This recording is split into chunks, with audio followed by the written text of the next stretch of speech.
hammers like West Ham taxmen. You don't wanna see the gang vex, man. Pull up in 2-litre dingers and press that. Selling bag, going ham in West like Declan Rice. Doing like popcorn, everything nice. Whoa.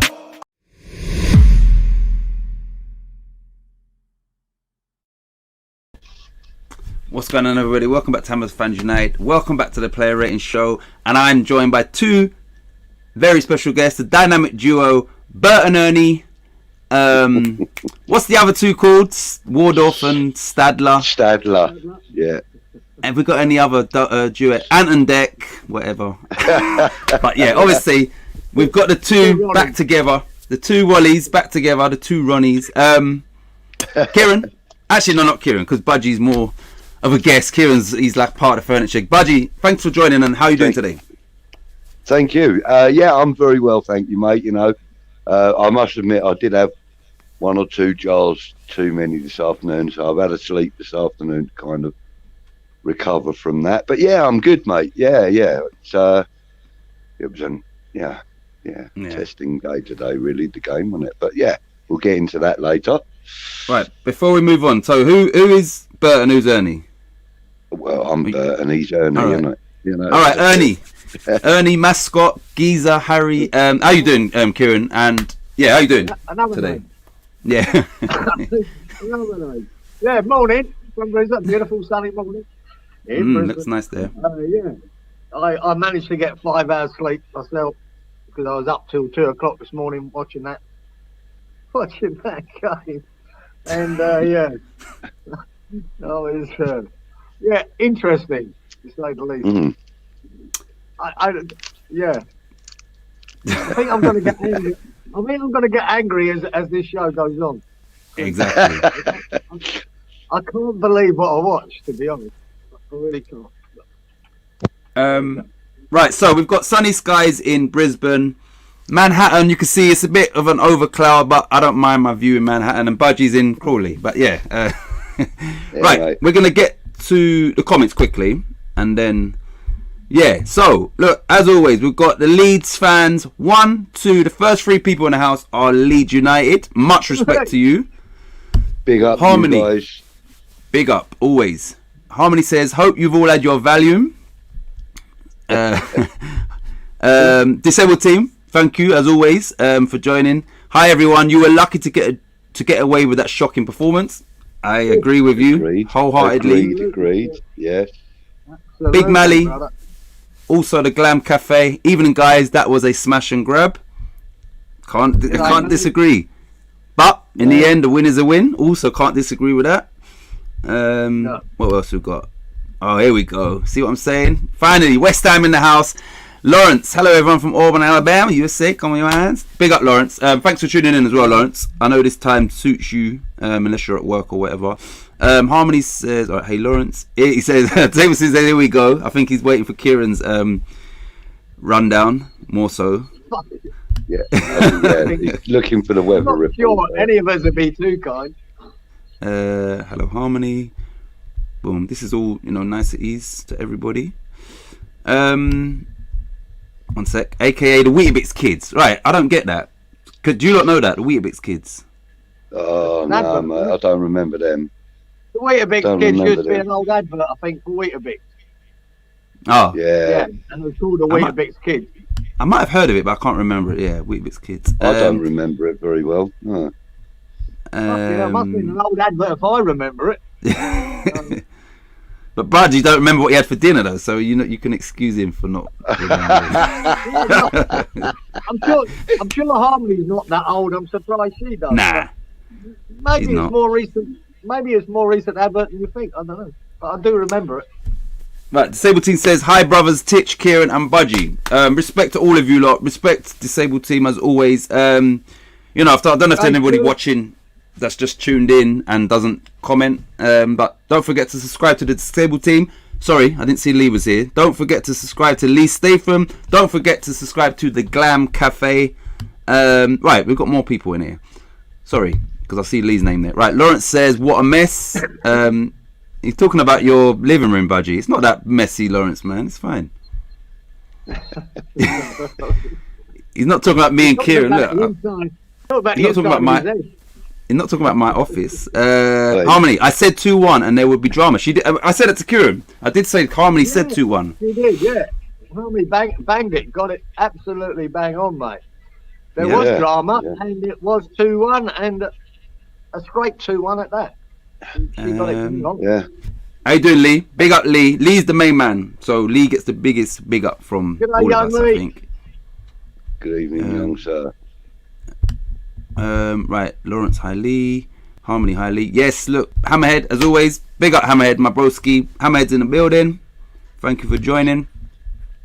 Disabled Team says you're going to have to play better than that in the last 16 of the European Cup. You think? A lot. Yeah, somewhat better. Another very special guest. All of you lot are special. Frankie's in the house. Frankie boy, big up Charlie boy, big up Frankie boy. And yeah, Frankie, thanks for tuning in as always. Much appreciated. Good evening, Frankie. Sincerely. Big ups to you and big ups to Charlie boy. All the time. Frankie. Right, that starting squad is a view of our bench going into the second half of the season. Sad. Yeah, see, the thing is, everybody's, I think, right, let me just, Lady Luke's in the house. Evening, ladies. Thank you, Luke, as always, tuning in. Be interested to hear your thoughts, Luke. Everybody's thoughts, but yeah, I want to hear what you got, for the scoring that we do. Frankie boy. Hope you're well, Lukey. Right, always a pleasure, Titch. We've got 3 legends tonight. 3 legends. Are we having that, lads? Are we accepting? How you, brother? I haven't actually received my legendary status certificate yet. You did, look. Yeah. Hammerhead stamped it. Hammerhead stamped it. Boom. Brilliant. Look. Love it. I'll take that. Hey Larry and Hammerhead. That's from Frankie. Great performance for our quality shone through top. Oh, here we come. See, I was waiting for this. We need a bit of laughs after that. Big up Frankie's from, and oh yeah, look, another tough game next time. Look, that's a good thing. John Andrew, which is Cam's friend. He's a Peterborough fan, isn't he? And he was saying, oh, hopefully we get each other the next run. And I was like, boy, we got to get past. This was on the Disabled Team's channel, on their live. Right. He said, oh. I said, we got to get past Kidderminster. And he said, Titch, it's Kidderminster. I said, yeah, you watch.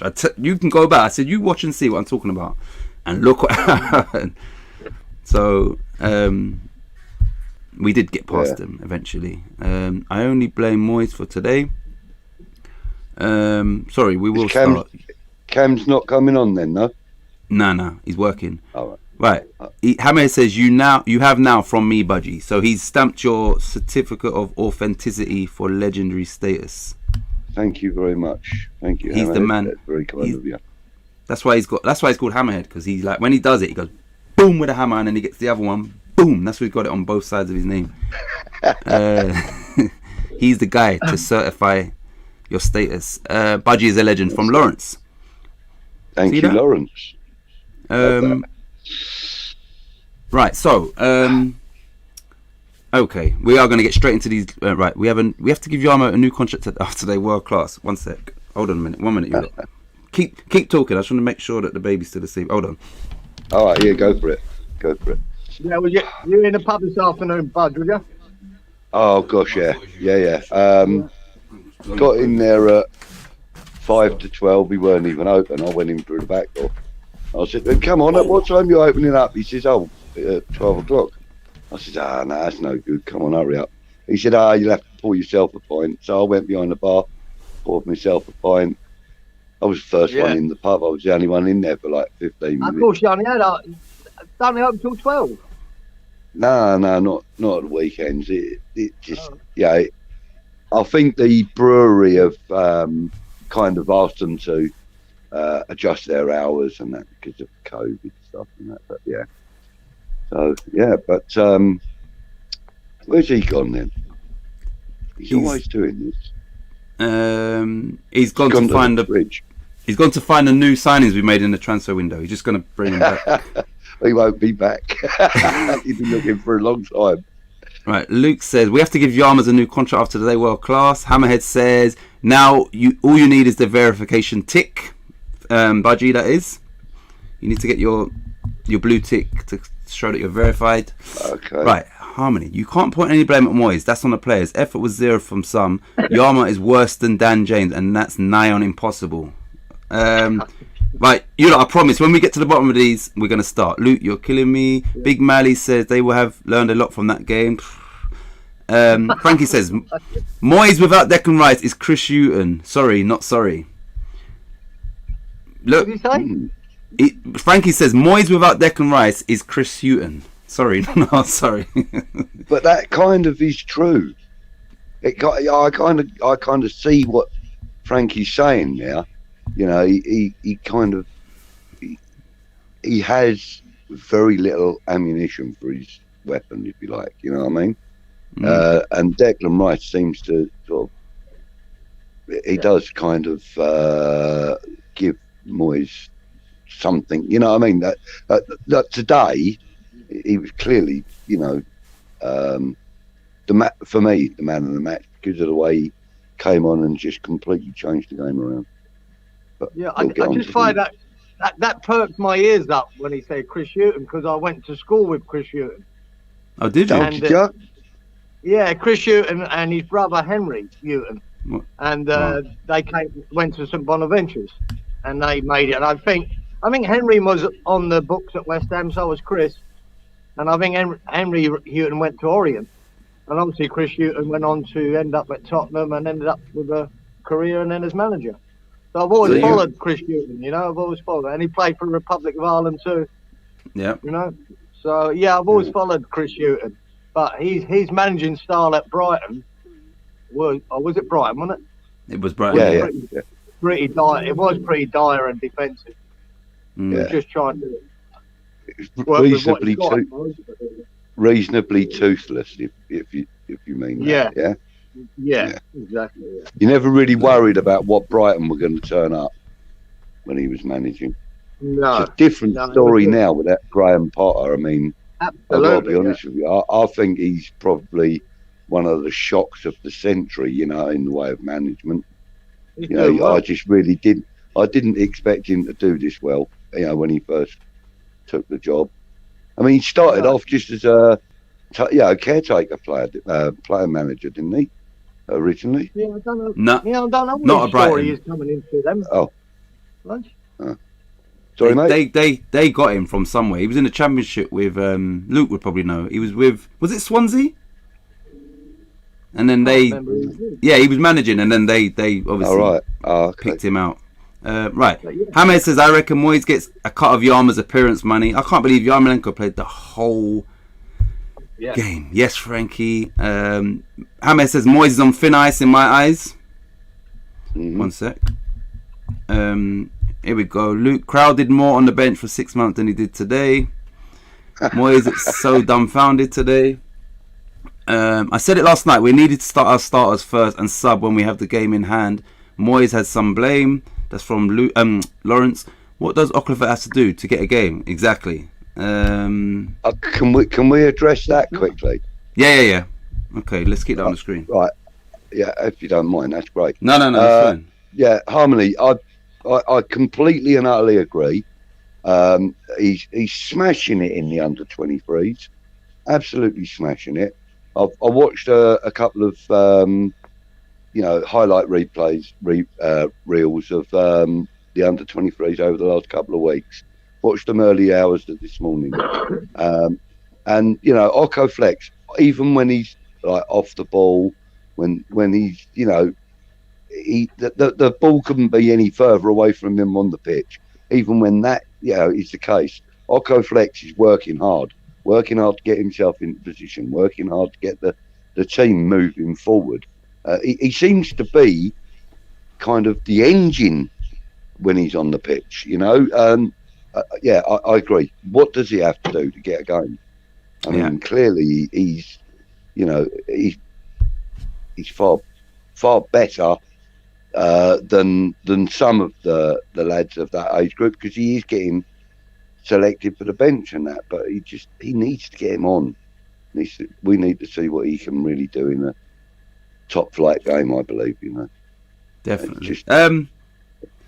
Sorry, this just popped up on my phone as an email, and then so Stuart, I have to say, like, I really appreciate that. So last week I set up a donate option on here to, you know, hopefully contribute towards the computer that I need, which you got to start somewhere. And then Stuart, I got an email while I was talking. Stuart has donated £5 towards that fund, and then obviously he's let me know on here. So much appreciated, and yeah, I really appreciate that, actually. Like, seriously. So thank you, Stuart. Stuart, as ever, one of the greatest supporters of any of our little channels, and that. Yeah, exactly. Great supporter for us all. Thank you, Stuart. Really appreciate that. On your behalf, and if he's listening, which I know he is, Stuart, I wouldn't mind a fiver as well. Yeah, mate. Right, let me. Thank you, Stuart. I ain't no cheapskate. I'll take a tenner. We've got 3 legends. Sorry, now I didn't even know where I was. No, the gentleman. Sorry, let me catch up where I was. Oh, here we go. Right. Thanks again, Stuart. Much appreciated. I'd give man of the match to Preston, the kiddie defender. Is that the guy that scored? Yes, that's the boy I mentioned to you last night. Yeah. He was good. He was good. He was superb. Apps had a great game. Yeah. With no signings, we need to start playing our younger stars off the bench. And obviously, today highlighted the fact that, look, because I don't know if anybody knows any info on Zuma, because it didn't look good for me, and I'm just hoping that it was just a knock that he can run off, but it didn't look good. Penny was awesome, was... With Moy, when he went down, you could see a lot of pain in the man's face, that's for sure, when he went down. I did fancy a chance. He didn't look at all happy, did he? Yeah. No. I think I can beat Noble in a race. Maybe it's time to get Stuart Pearce and Kevin Olin back on the pitch. 1 second. Right, sorry, look, we haven't even started the ratings. Sorry. Yes, you know Moyes has taken most of the blame today. Yes, I'm ahead. Right. It's going to take 4 hours anyway, because every player on it deserves an hour of slagging. Thank you, Hammerhead. Smash the like button. Thanks, man. You like I said, there's a very loyal and genuine following that come onto this channel, and I really appreciate it. Where is it?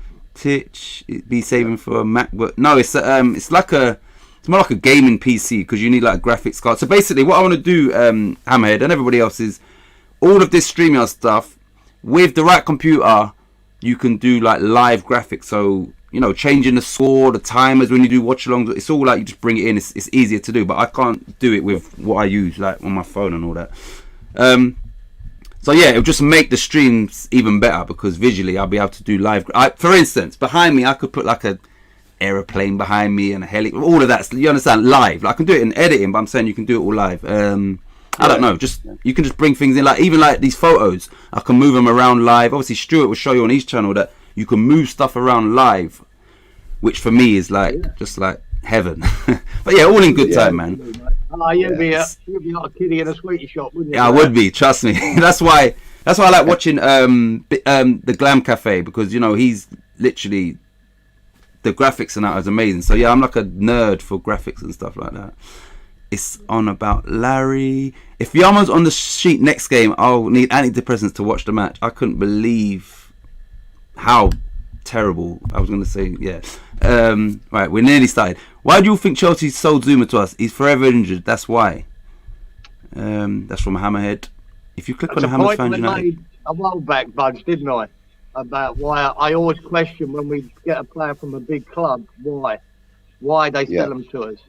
I know it could be just bad luck, but I always have that in the back of my mind. Why Chelsea getting rid of me? He's a good boy, and I know they've got plenty of centre halves, Chelsea, but I always wonder if that's, you know, they've got a concern about his injuries or his knees or whatever, and this is the second time now already.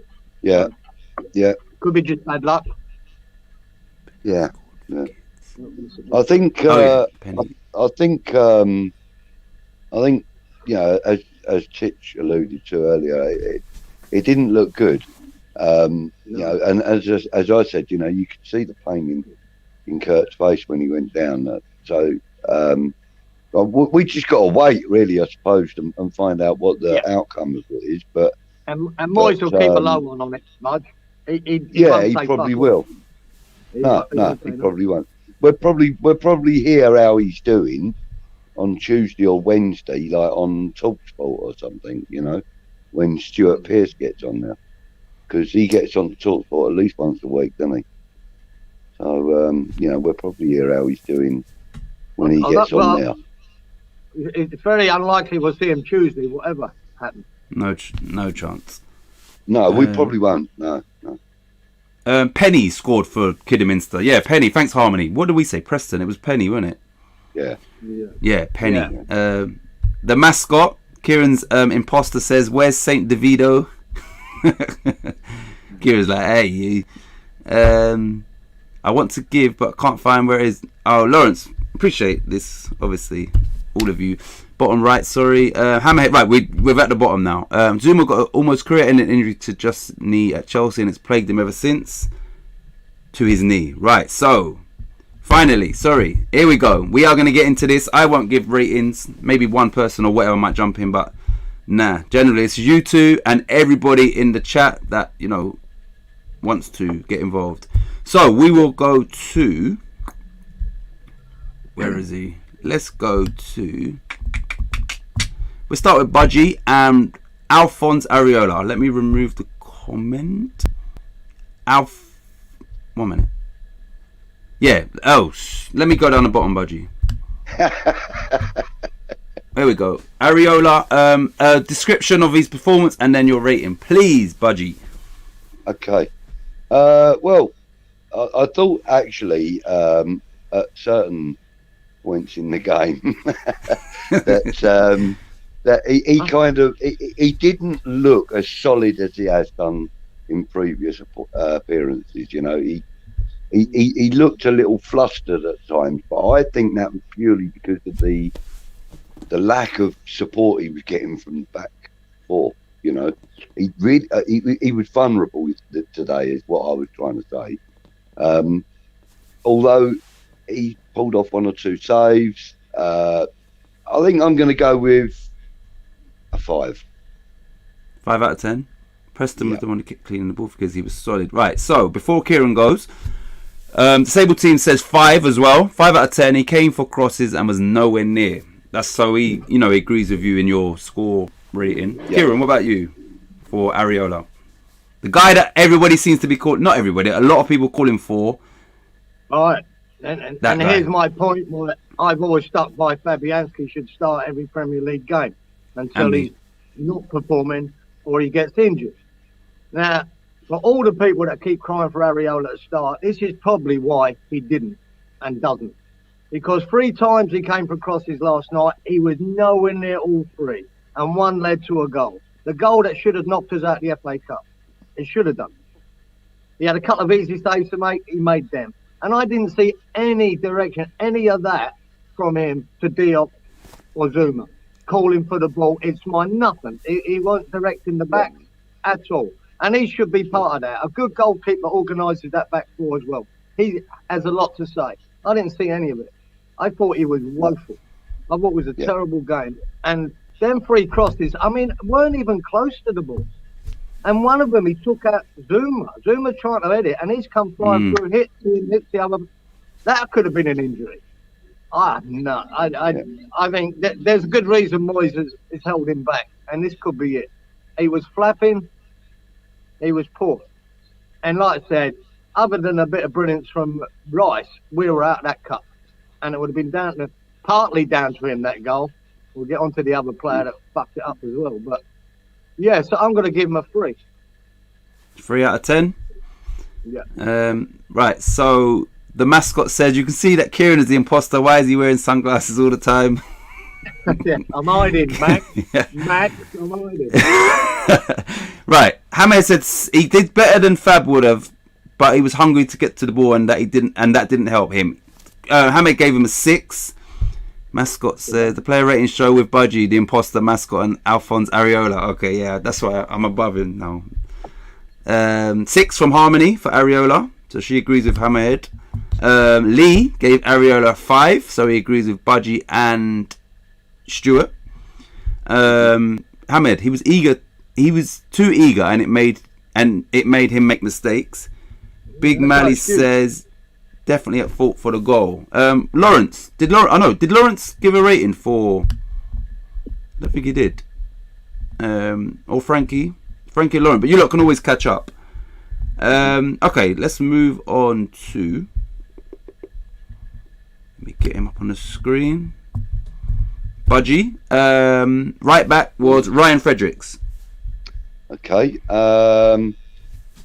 I actually felt that at first Ryan Fredericks looked reasonably solid, looked reasonably comfortable, but as the game went on, he kind of became out of sorts. As Areola he was flapping a bit when Kidderminster were on the attack. Not a great performance from him or Areola, and again he get a 5. 5, yeah. Yeah. Right, I need to put something on the screen here.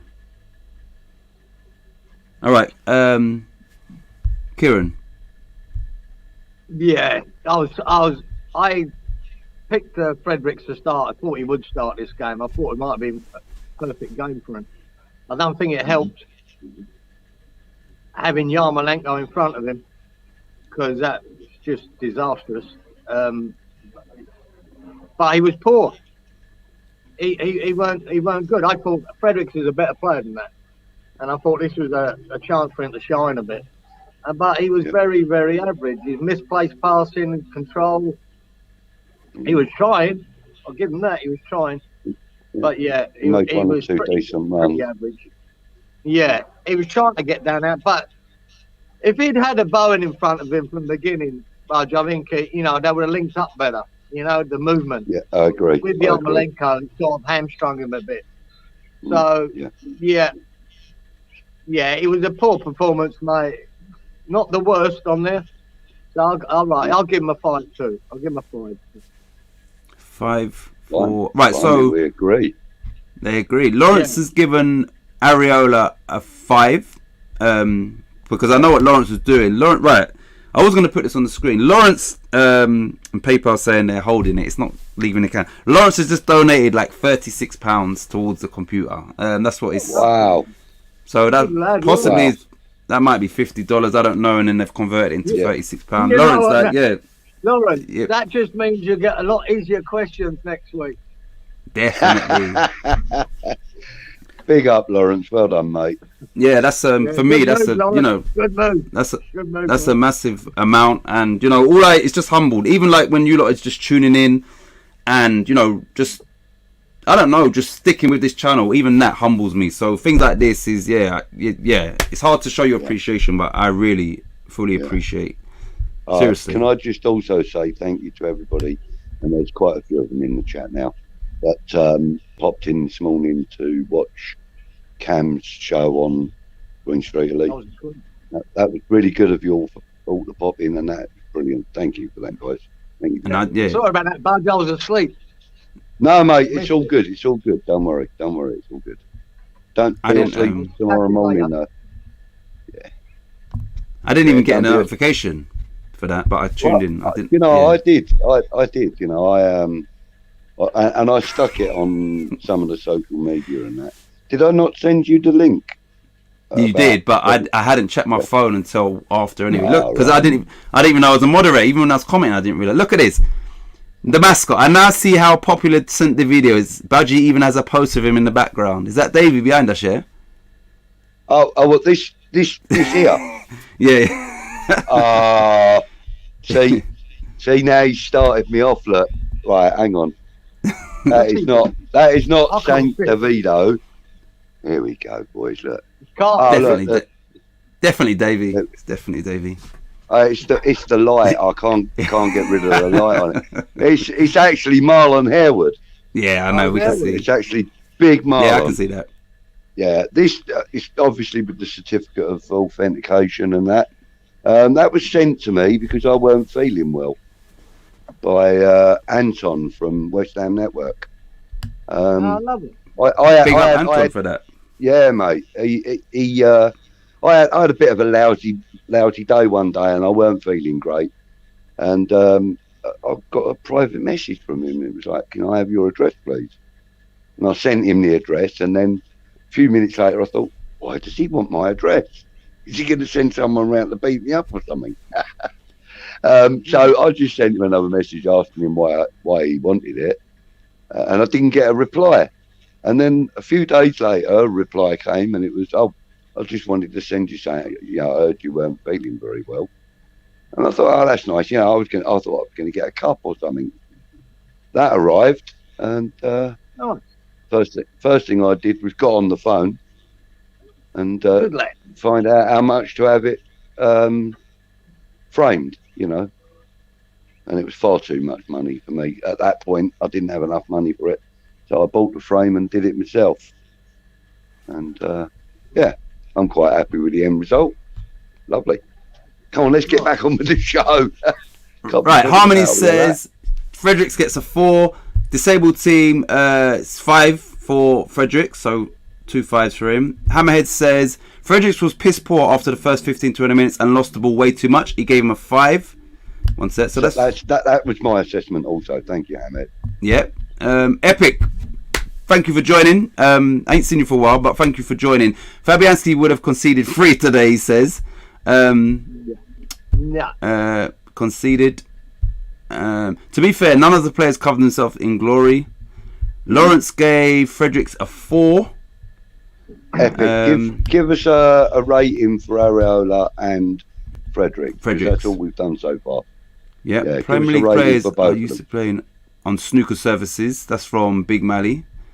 Lee Statham gave him a 4 for Fredericks. Hammerhead says, "Oh Larry, you legend." Yeah, man. Much appreciated. It's a shame Wally's not in the house. I'd like to see what he would have given him. Zuma kept looking at the pitch every 2 minutes. Big Mally. Yeah, thinking like, what is this? Such a diamond blow. No, seriously. Brilliant show this morning, Budgie, from Hammerhead. Is it Harewood? Thank you, Hammerhead. Yes, it is. Right, here we go. It looks like sent the video to me. The bald head is too perfectly. Wally's in the house. Big up, Wally. Hey, Budgie. Everyone, Budgie. I hope you're over the shits. Wally says, he hopes you're over the shits. Yeah, mate. Yeah, I'm fine. I am fine. Thank you very much. See, we are a West Ham family giving out presents like that. Exactly. Where are we? That's exactly it. Sorry, meant to say shots. Yeah, because when he thinks shits. Wally gave Fredericks a 9. I thought it would be a 10. He was probably listening. As soon as he had everybody slating Fredericks, he's like, "Nah, I'm coming in." Not having that. I agree with you. Epic. Fabianski would have struggled with all them shots on target. Wally, my man. They're easy. My brother Wally. 9, Lawrence. Oh, sorry. I knew what Wally meant, because I did kind of. I think I may have misspelled it all in the group chat. I had quite a few. Can you read that, Kieran? No. Read that, please. You can read that. The mascot. Glad you're feeling better, Budgie, but I'm not feeling great because there's another person on this stream pretending to be me. Max, you are funny. Max, I don't have your football knowledge, or at least all your computers that fucking gives you all that knowledge. The Minority Report. Yeah. Hard to rate Fredericks. He had sloth boots in front of him. Yeah, it's true. That is true as well. Sloth boots. I'm coming on in strong to defend my guy. Yeah, that's why Wally came on. He's probably busy. He's like, he heard Fredericks. Even Fredericks can't fucking be defended here. Not even him. Look at this. He is hilarious, Hamed, and we need a bit of fun. What Frankie said. Right, so let's move on to. Let's get him up on the screen. This will be very, very on it. Right, here we go. Issa Diop. Budgie. Okay. Have you got a minute? Clearing his throat. Have you got a minute?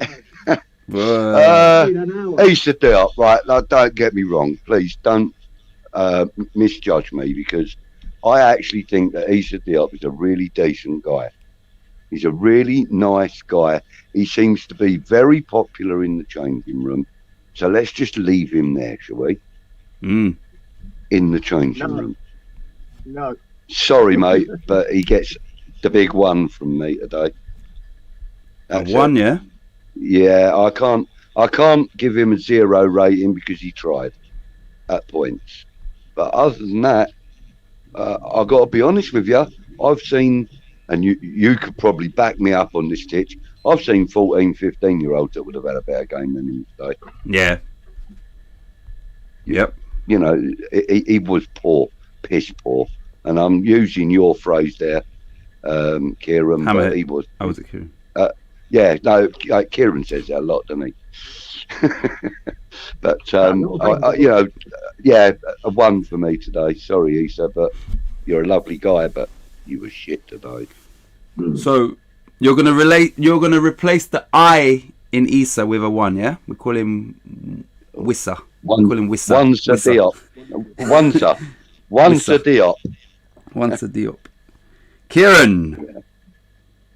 For Issa 1 Diop. Yeah. My God. Now, I reckon if you could have brought somebody who doesn't watch football, right, and said to him, like, see that centre half there, Issa Diop, and see that boy up the other end, that Preston, which one do you think cost £22 million? I know what they would have said. Yeah. They would have said Preston, right? They would have, and, they definitely which one is the non-league player who's worth nothing? Diop. I think that's the worst 45 minutes I've seen from a West Ham player in my fucking life.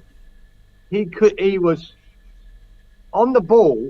He just couldn't control it. He was nervous. He was flapping. He was late for tackles. He looked like he was out of his depth today, didn't he?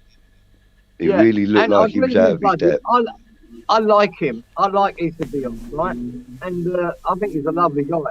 But that doesn't come into this. This is about a match, and I'm going to judge him on 45 minutes of football, right? Yeah. And I just don't. This is Kidderminster, and we've been worried about him for a while now, haven't we? Issa Diop. We don't think he's putting in the performance. We thought he would have progressed, especially this season. Progressed with Zuma in there, and all that talk about, oh, it'd be great to get the 3 French boys together. Well, that didn't fucking work, did it? That didn't work. They're supposed to speak the same language. You wouldn't have fucking thought so, I'll tell you.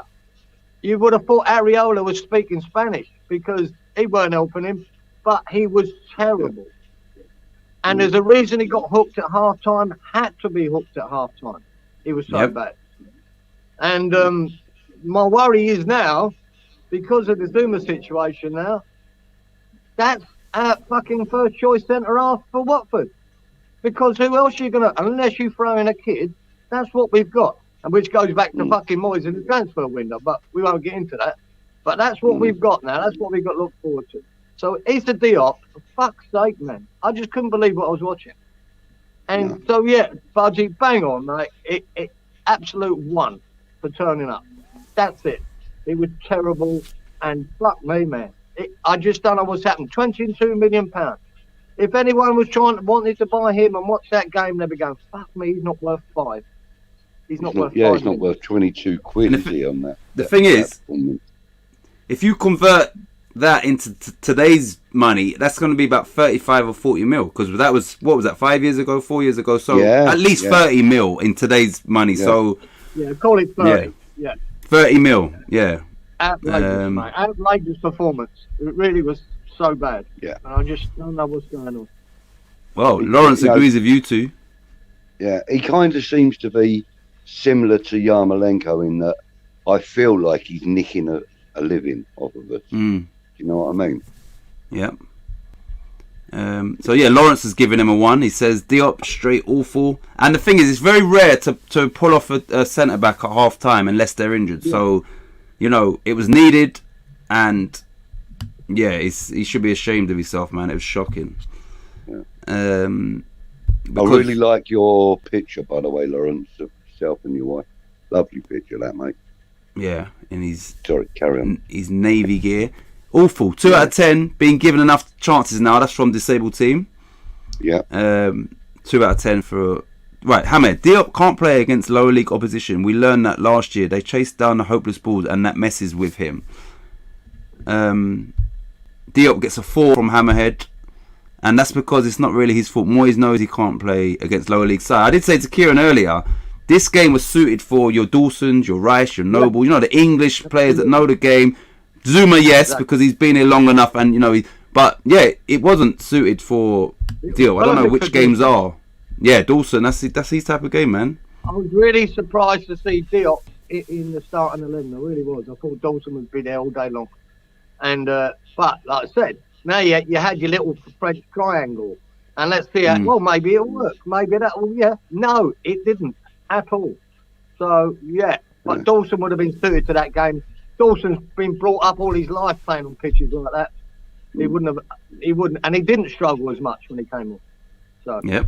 I mean, the thing is, a lot of us that do appear on these shows, and you know, that we, you know, when we do these shows, we've been calling for that French triangle for months now, since we got Zuma. We've been calling for that triangle to be tried, and we've been slating David Moyes because he hasn't done it. Well, are we going to slate him now because he has? I won't call it Budge. I've never called for that. I've never called for that triangle because Diop. Fabianski is staying goal, so I won't call him for that. Yeah, and I didn't want Diop in the team, so I didn't want 2/3 of that triangle. Zuma, yeah, the other two, like they can chat on the bench in French for me. And on the training ground. You're not impressed with Areola then, Dick? No, I haven't got anything against him, but I've stuck to my guns that Fabianski has done nothing this season to warrant being dropped. To do something to be dropped is 2 or 3 games in a row or throughout the season where you've just been like Diop was today as a keeper, and and it that messes with morale and all of that if you just take him out just because you've got a so-called bigger name sitting there. And so I've never once said. No, I do kind of agree with that, but also, you know, we got to remember this was an FA Cup game. Areola's today, no, he should play in the cup games. He should do. I ain't got a problem with that. Yeah, for the cup games, 100%. Yeah, he should do. You need to keep these players sharp. So Europa have that, all of that. I'll say that as well, but I'm not knocking people that call for that. You know, the French triangle, if you want to call it that. That you can call for it, but I didn't believe that Fabianski deserved dropping out of there. And I but bearing in mind the fact that have 3 French-speaking players. Bear in mind that it was the FA Cup today, and you know he's been using Areola as a starting keeper in the Cup and Europa and games. He should have started. So he should have started today, definitely. I was going to say, and similarly, Areola didn't deserve to be dropped for Fabianski today. So, you know, that I think that, definitely Areola was the right first choice goalkeeper. No, I'm not saying he weren't budget. Areola should have started all the cup games, so I agree with that. But I think Issa Diop is out of his depth in the first team. He's definitely coming back. I think Elise would probably be a lot more solid than that. Right. Wally says 4. Pulled off at half time. Sorry, let's catch up with these comments. Right, Lee gave Diop a 1 as well.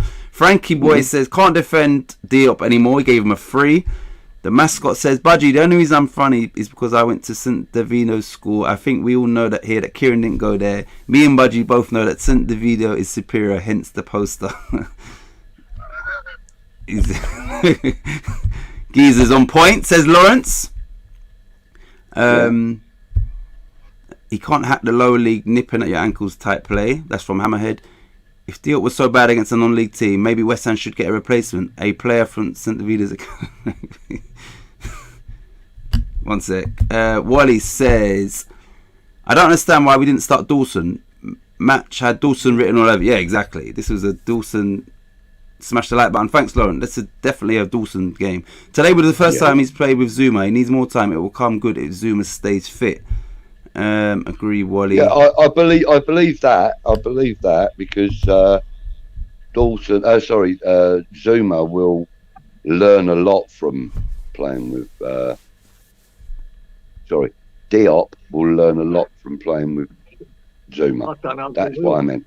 I mean, Zuma's a much more experienced Premiership player, and he's had, Champions League experience, etc. as well. So I think his experience and that is essential within our back four.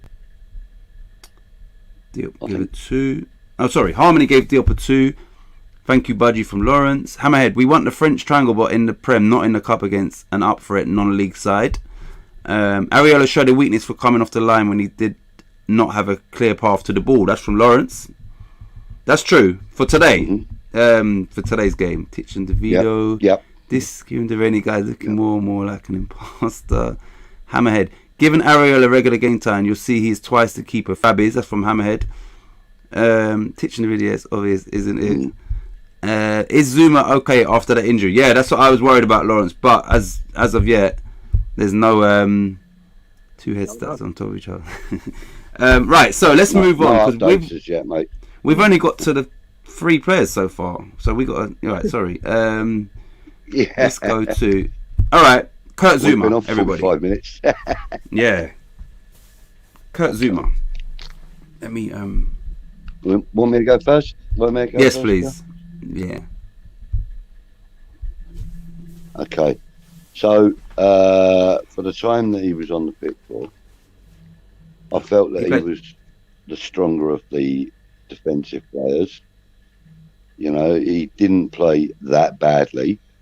I don't think he really gave any cause for concern. And as a result, he only had half a game or less than half a game. So I'm going to give him a 5.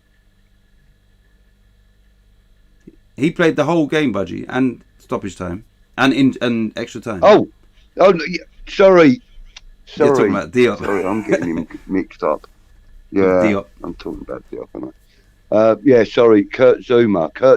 Yeah, right, okay. Oh, rewind.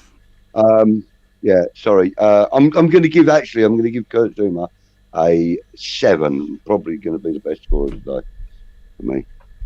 7. A 7. Right, before Kieran says these, I'll get through it, and then we'll go to Kieran. Hammer says Zuma, he tried his best. Can't fault him for that. Hope he's okay. He gets a 7. Wally says Zuma gets a 6. Harmony says Zuma gets a 4. Lawrence says 6. Looked a little rough. You could tell we were on a small pitch because he was overpassing. Good observation.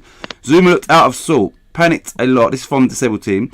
Kept looking at the pitch. 5. Poor performance. This is from Stuart because Lee's in the house as well. Christian's last shot, he's been exposed with that real mascot is here. Zuma gets a 6 from Lee. Just hope Zuma wasn't rushed back and now he's injured again. That's from Hammerhead. Harmony, I thought about lower than a 4 for Zuma. And great point, Lawrence. Yeah, the narrow pitch mess up. Right, Kieran, what would you score Zuma today? Not his best game. He didn't have his best game, mate. He was struggling to control the ball as well. Some of his long passes were terrible, overhitting them, underhitting them. He was struggling to control the ball. Obviously, we had a shitty pitch, but it's a shitty pitch for everyone. I expected him to be better on that. I thought it didn't help we got Diop as a partner, when he was so bad. That didn't help him. But yeah, he was pretty average. We all expect more than Zuma, and he's a better player than that.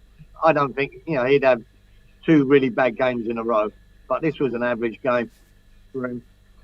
I think you've got to take into account as well. I suppose it's not long since he come back from an injury, and now you're playing him right into extra time. Yeah, and it's not good for him, man. I still think he had a poor game, so I'm going to give him an average 5. 5. That's it. Frankie, thanks for tuning in. Go get your food. I don't know what you're going to get, but yeah, thanks for tuning in, and we'll see you next time. Very good. Cheers, Frank. See you soon, obviously, big up your brother. Always, you know that already. I can't wait till he comes out, actually, to get him on this channel and all that. Anyway, narrow molehill ridden pitch. I'm sure I see the keeper using molehill as a tee for the ball. That's from Hammerhead. Lawrence, he just stopped when he lost the ball and his passing was dire. This is talking about Zuma. Take care, Frankie boy. Yes, Harmony. Do you wish Newcastle bought Diop for 12 million now? Well, not now because we've got no one. Like if we was going to reinvest that, then yeah. Like instantly, then yeah. Because right about now, any centre back like Dan Burn would be better than him, and he's left-footed, so he would definitely be better than Diop. And we could have got him for, I think Newcastle paid 8 or 10 million for Dan Burn. Yeah. Enjoyed him much. Phil Jones. We could have got Phil Jones for a couple of million. Yeah, all of these players now is they are a lot more reliable than Diop. Okay, so we will move on to. I would sell Diop for a pint, says Lawrence. We will move on. Before we move on, let me just do this. Hopefully, I've done this right.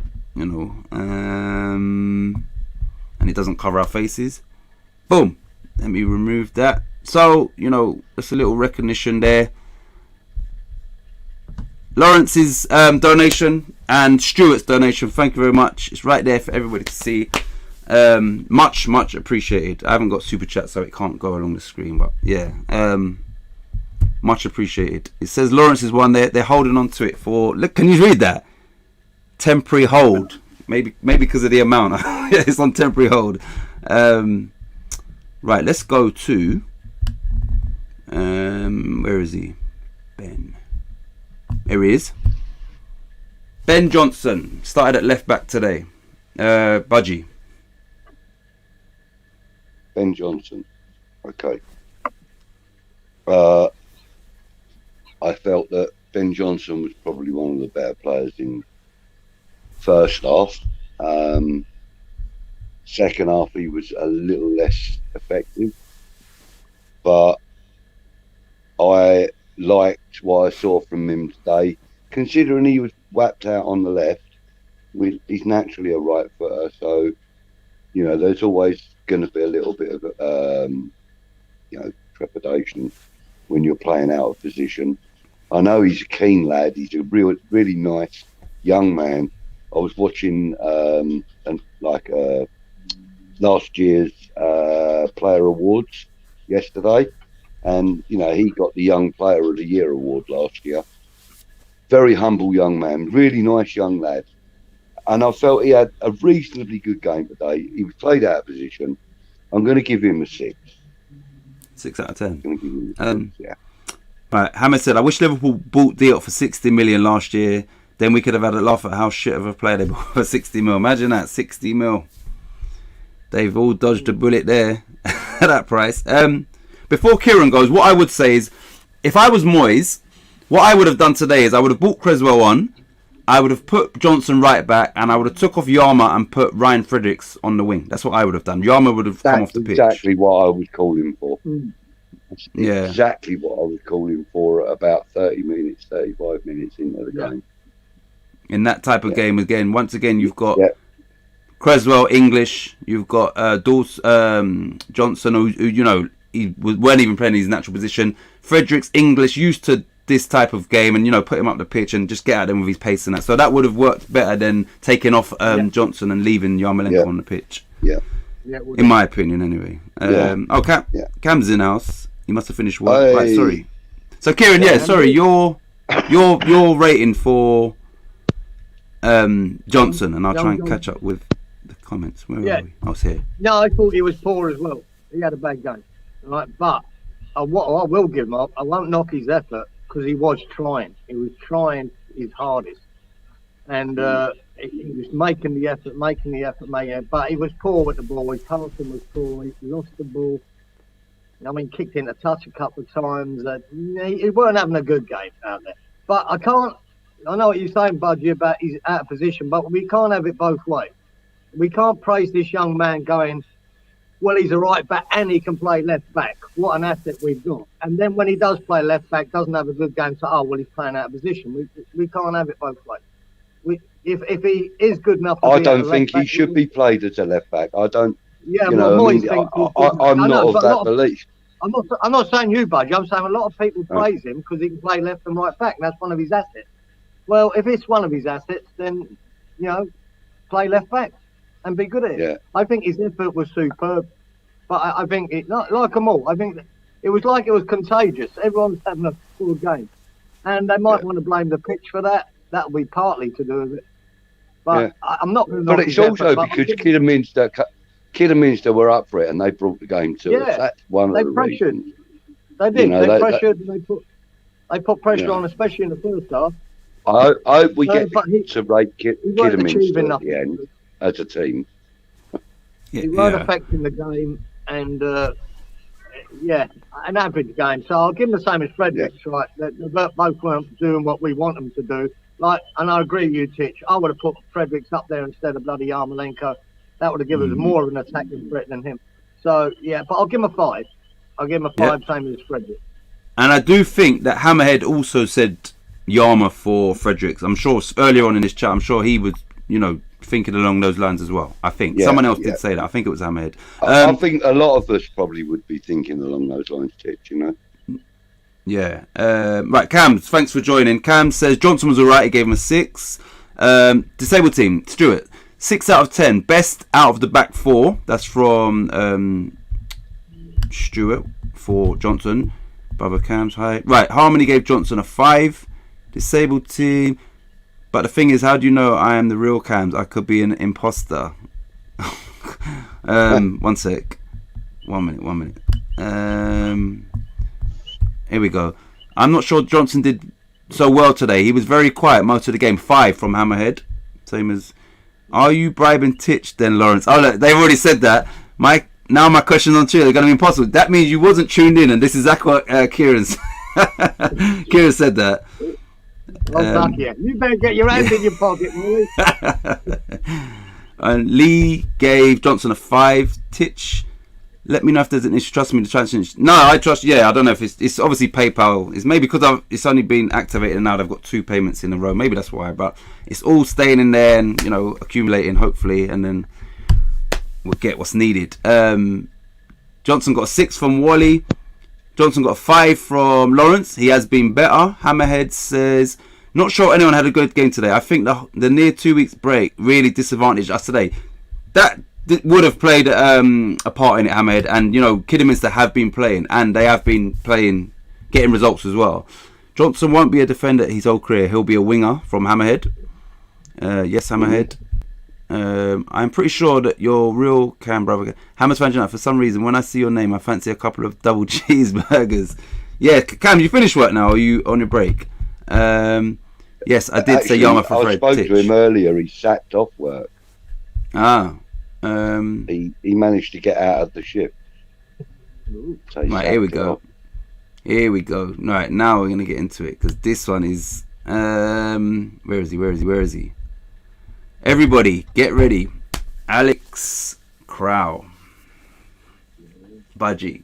This should be real interesting from everybody. I want to know if I'm just seeing something different. Like many others, I was very excited to see him in the starting lineup. I thought it was about time.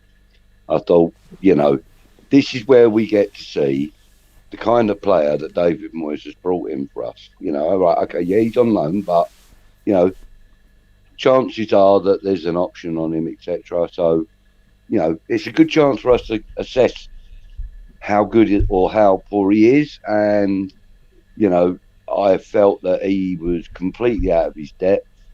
I didn't think that he gave Noble the support that he needed.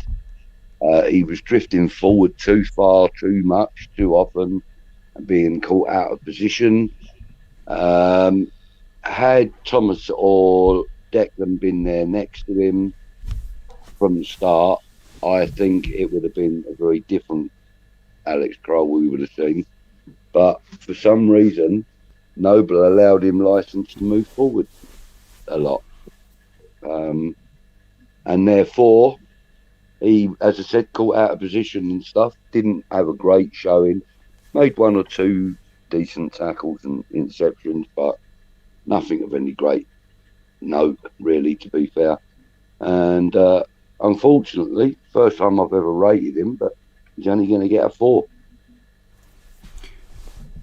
Before Kieran goes, and we will go to the comments, I'm being serious when I say this, right? I'm being serious. In today's game, I feel I could have done better than Alex Crow. Like, even if it was just energy, like, and I know you just said, if he had better players around him today, in possession, this guy is shocking. I couldn't believe. So that's on him. I see him just turning like lethargic, like he's just. I didn't actually say better players around him, because don't get me wrong, I don't think that Noble's not a good player. I think he's an exceptionally good player. I just think that with the attitude of the players around him, if that had been a different attitude or a different mindset, as it were, that's when we would have seen a different game. Sorry, I just needed to point that out.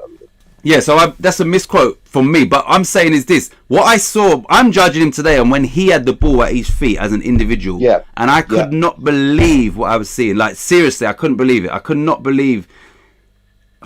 He looked like, I don't know, man. All right, let's just say he just looked like a pub player had been thrown into a Premier League match. Like, get in there, go on, get in there. He looked like lost. He looked out of his depth against Kidderminster. Out of his depth. And in possession, you'd think, make something happen. He was terrible player. But Kieran, so three times he had the ball taken away from his feet. 3 times. Yeah. I thought he had the wrong pair of boots on. Put them on the wrong feet. Yeah. I agree with you. I couldn't understand why we brought this guy on loan, and Moyes just won't play him. I thought he should start. Like, this is Kidderminster, for fuck's sake. It doesn't matter. It shouldn't matter who you put in that. It shouldn't matter. But now I know why. Now he hasn't played him, right? Because he was.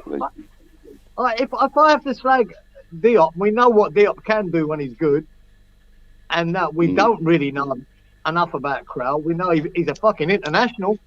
We know that. And my God, he was shite. Now again, they will blame the pitch probably or whatever, but nothing about him. His energy levels, it's like he didn't want to be there. He couldn't pass the ball. He couldn't control the ball. He couldn't keep the ball. Fuck me. That's like.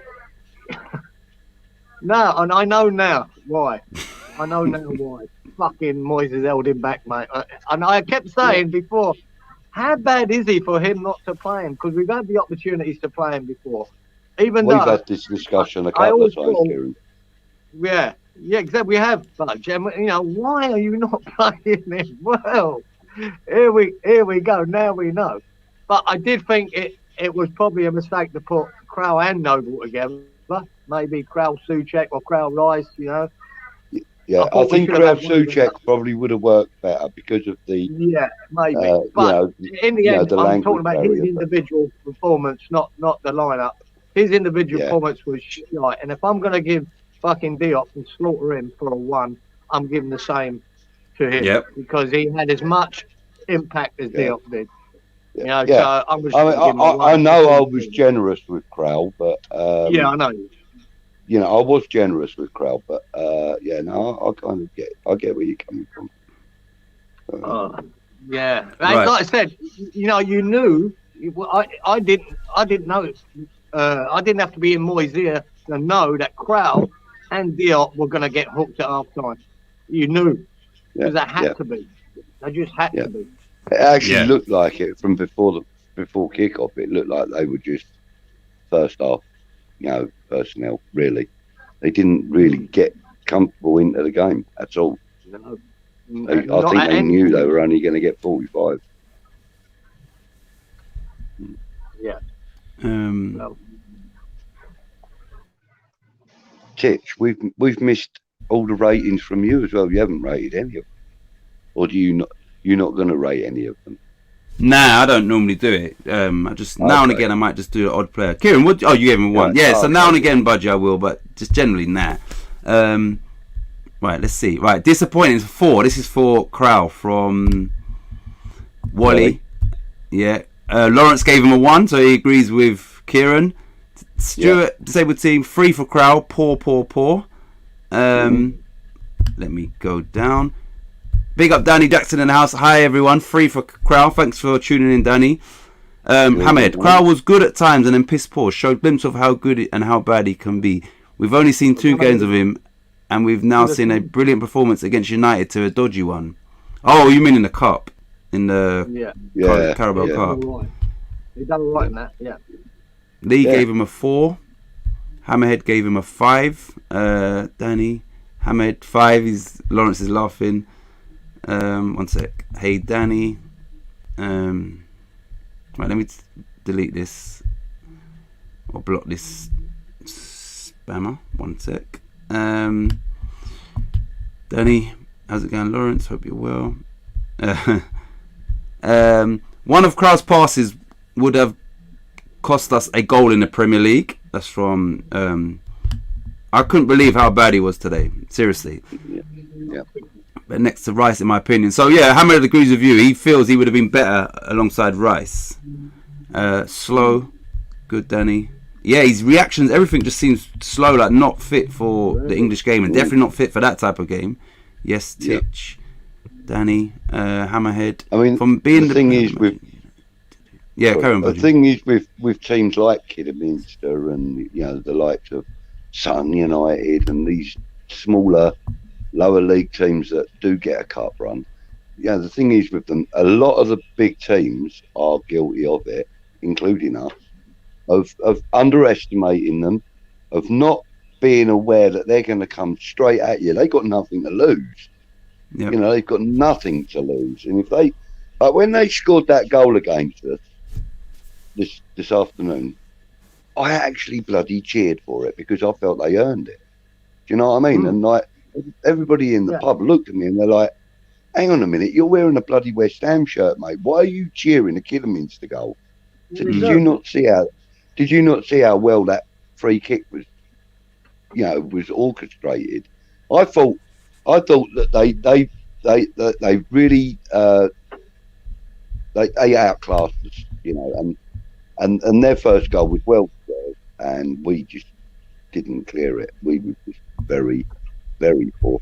I really rated the fact that they scored first. I was really happy for them. I'm even happier that we won the game in the end, obviously, but I was very happy for them getting that goal. And the home supporters were brilliant, weren't they? I mean, they were great. They were. Obviously, I've put that on the screen. Harmony, thank you very much for your big contribution to the calls. Much appreciated. And like I said, is the only thing I can do to show it is crop it, put it on the screen, and much appreciated. Harmony gave Crowell a 4. Where is it? I just saw it. She gave him a 4. Noble, Hammer said Noble can only be paired with Rice. One sec. Let's go. Which players would you guys take from? Alright, you can answer this, you two. Which players would you take from Arsenal? Let's limit it to 2 players. I know, but Kieran would take. Who would I take from Arsenal? Kieran would take Saka. Yeah, I would too. Maybe Martinelli. No, Saka and Smith Rowe. Yeah. Rowe. Both of you, same players. I think so. Yeah. Good shout. Yeah. 2 good players, man. Budgie Crowell was. Aubameyang. Yeah. Oh no. He's gone. Budgie Crowell was terrible. I would have liked to have seen Noble and Suchet today instead. That's from Danny. That's a good shout. Yeah. Good shout. Yeah, it's a good shout. Hammerhead. Noble was too slow to pair with Crowell. After today's thing, that was right, and I wouldn't put that all on Noble. I'd say Crowell looked really slow as well. The best team lost today. It's from Cams. Budgie gets the hell out of here. Not cheering for everyone scoring against. I could imagine Lawrence say that as well. Yeah, I know. Yeah. Let's be honest. We robbed Kidderminster today. He'd have me scrubbing the chains on the ship. He would, wouldn't he? You know what I mean? For that. Listen, I know I always do this shit, but I felt today this was appropriate for what we done.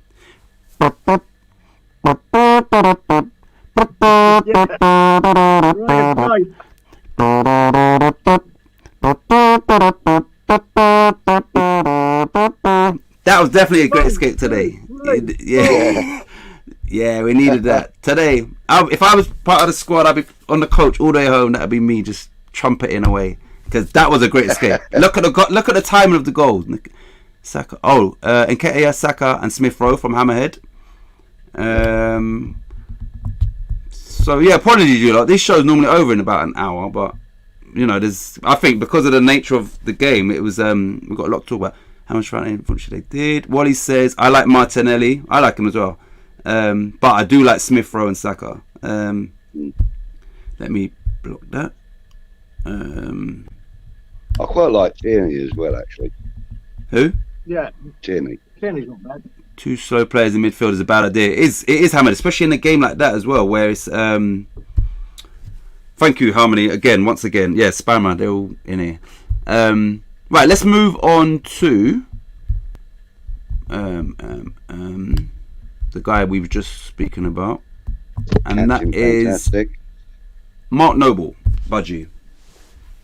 Mark Noble, legend. Well, today I felt that he was the right man for the job.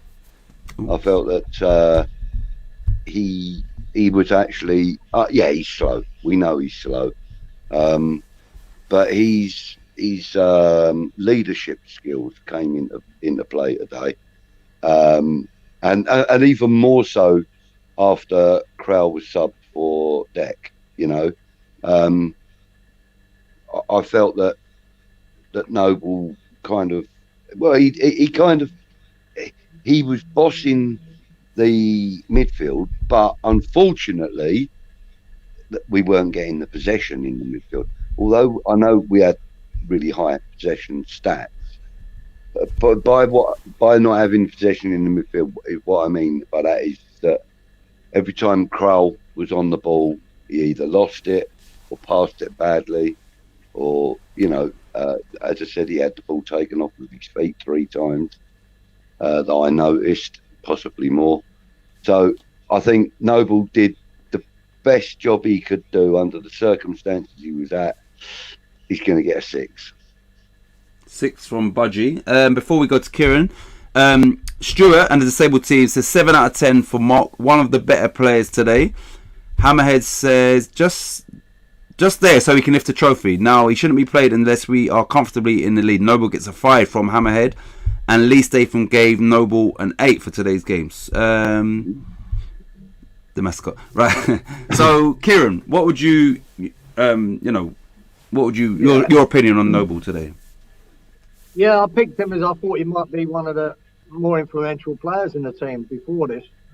And I think as soon as you stuck Krell with him, not that we knew he was going to be that poor, it stuffed him. You know what I mean? A lot of that time, you got to give Krell the ball and he feeds it to Noble and then he starts directing traffic. You couldn't because Krell kept losing it or passing it away or Jesus. So I think he was in 2 minds now, Noble. Do I push, to try and orchestrate shit, or do I bloody hang back and try and cover him? That didn't help him at all. But I don't. It still wasn't a good performance. I don't think he was that good. So we can only blame so much of it on Krell. I don't think he was that good. He tried hard, but you can tell this is a guy that probably should have retired at the beginning of this season and not the end of this. Because it's only going to be an odd game that would suit him. But I had a feeling this might suit him. Because I thought they'd be more defensive and he might be pulling the strings like he did against, I think, Watford the other week. Played really well. Yeah. He didn't. Was it Palace or Watford when he played? Was it Palace or Watford? I think it was Watford. Pretty sure. I can't even remember. No, I think it was Palace. It was Palace, and then Rice came back for Watford. It was Palace, yeah. Okay. It was Palace then. Yeah, he had a very good game in that. And controlled the midfield, but he didn't in this game. But it was when you've got a collective bad back four having bad games, what I mean, it doesn't really help you as a defensive midfielder. And plus he hasn't got the pace to keep running back and covering. He hasn't got it. So I'll give him a 5. 5 out of 10. Just below average. Hammerhead says, I can't give him more than Krell or less. They were both as bad as each other. Harmony gave Noble 7. Lawrence Noble 7. Worked hard, but just too slow now for the young guys. Wally gave Noble a 6. Danny Jackson says, I'd say a very low 7 for Noble. Did anyone play well today? My overall team rating is a 4.5. That's Hammerhead. I think we've caught up. Yeah, we do. Right, so in no particular order, I'm going to go straight to... one sec. No, I'm not. I'm going to wait. I'm going to go to... Let's go Vlasic, Budgie. Mm-hmm. Well, I've got very high hopes of Vlasic. I'm seeing more and more alike from him.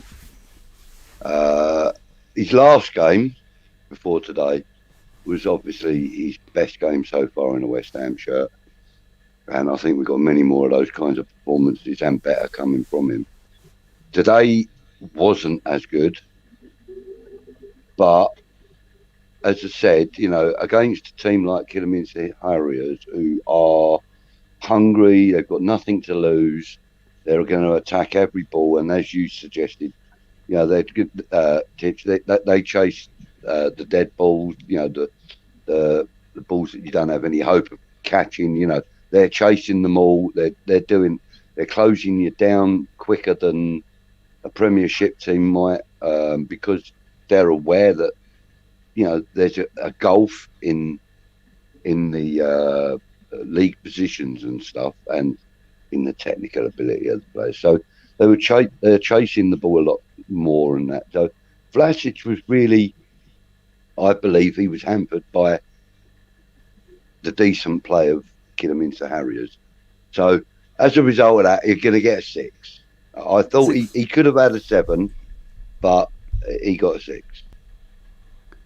All right, let me go to the comments and then we'll go to Kieran. So 6 from Budgie, true Hammerhead. Right. Lawrence gave him a 5. He said, was he on the pitch?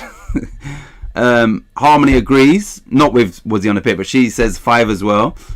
Hammerhead says, Mr. Pickles for me was one of our brightest players today. Don't know why he came off and Yama didn't. He gets a 6.5 from Hammerhead. Vlasic Anonymous gets a 6 from Wally. Vlasic gets a 4 from Lee. One sec. Danny says Vlasic looked better than usual. We got a 6 from Danny. Disabled team. But if you use that excuse for Vlasic, shouldn't you be using that excuse for everyone on the pitch? That's from Disabled team. I agree with that. I do agree with that, and that is a point I should have put in on most of the ratings that I've done so far. Very good point, Stuart. Thank you for pointing it out. Yeah, I was amazed Yamo lasted all 100. I don't know if he lasted. He was on the pit. He lasted. But yeah, 120 minutes. All right, Kieran. What about you for Nikola Vlasic? No, disagree there. I think he was shite. This up. Absolute shite. I watch Vlasic because I'm one of them. I want him to come good because we've got high hopes for him. But every game I've seen him lately, he's disappointed me. And he disappointed me more yesterday than ever. I didn't think his effort was there. I didn't think his physicality was there. And we praise him that he is a physical player that can hold the ball and shield the ball. I didn't see any of that. He lost the ball. I thought he was rubbish. He was non-existent. That's what he was. You know what I mean? And God, I don't know how many games we've got to give him before he comes good, because it's not looking like he is. And it's just fueling the fire now that he is a dud. He is not going to make it in the Premier League. He's not a Premier League player because all the signs are he's not. Because this is Kidderminster. He should be dominating them. He should be so much more involved, so much more effective in a game like this. I don't care if they're strong. You be strong. You make I didn't see the effort. I didn't see the quality. So no, I'm gonna give him a 4. 4 for Vlasic. And see you later, mascot, Max, whoever. It seems Yamalenko can only play well for Ukraine. Yeah, and that's the frustrating thing, because he looks like night and day. I am getting scared. I am agreeing with Giza. That's from Lawrence. Right. Eeny, meeny, miny, mo. Catch a shit performance by the toe. I'm going to go for Ben Rama. Budgie. Ben Rama.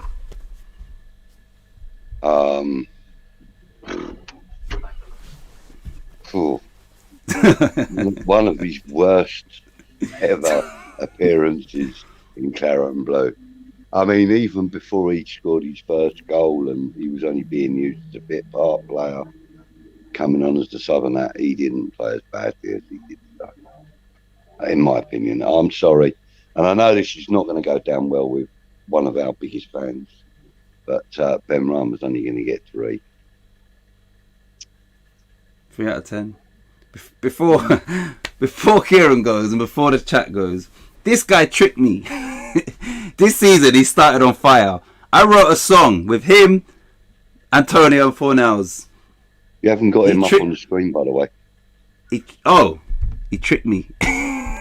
He made me put him in a song. It was a full sense of yeah. One sec. No, I didn't even put him on the screen. Yeah, he tricked me at the start of the season. Kieran, I put a bet. Yeah. I put a bet on him getting 10 or more goals. Oh, you shouldn't have listened to that guy who told you to do that. Might do that. He might do that. That doesn't mean he's not shite in some of these games. He might get 10 goals, but still, performances like this, fuck me, swing. I'm sick of that fucker taking too many touches, right? Too many fucking touches and going nowhere with it. It's like a fucking windmill. He's fucking rushing around and doing nothing with it.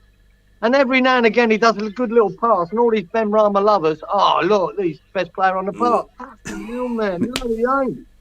No, he's not. He looks. He sort of flatters to deceive. You know, he tries to look good. But I see their boys fucking running him down, taking the ball off him, just hard challenge, and he's meant to have pace. He's meant to have skill. I didn't see it. And fuck, players like that shouldn't be worried about a bad pitch. I saw Alan Devonshire and Brooking showing their skills on pitches far worse than that for years and years. Yes, and years. Indeed, we did. I'm not going to fucking give him credit or an out because the pitch was shit. It was bobbling around. Fucking get used to it. Work on it. You should know.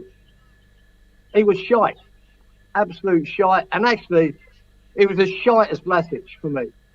And I give Vlasic a 4. I should change that for a 3 for Vlasic and give him the same. You can change it. Yeah, 3 for Vlasic and a 3 for him because they're both fucking annoying. Well, I watched the game with Kieran and Ben Rama had the audacity to. We was losing 1-0. We had it near our corner flag.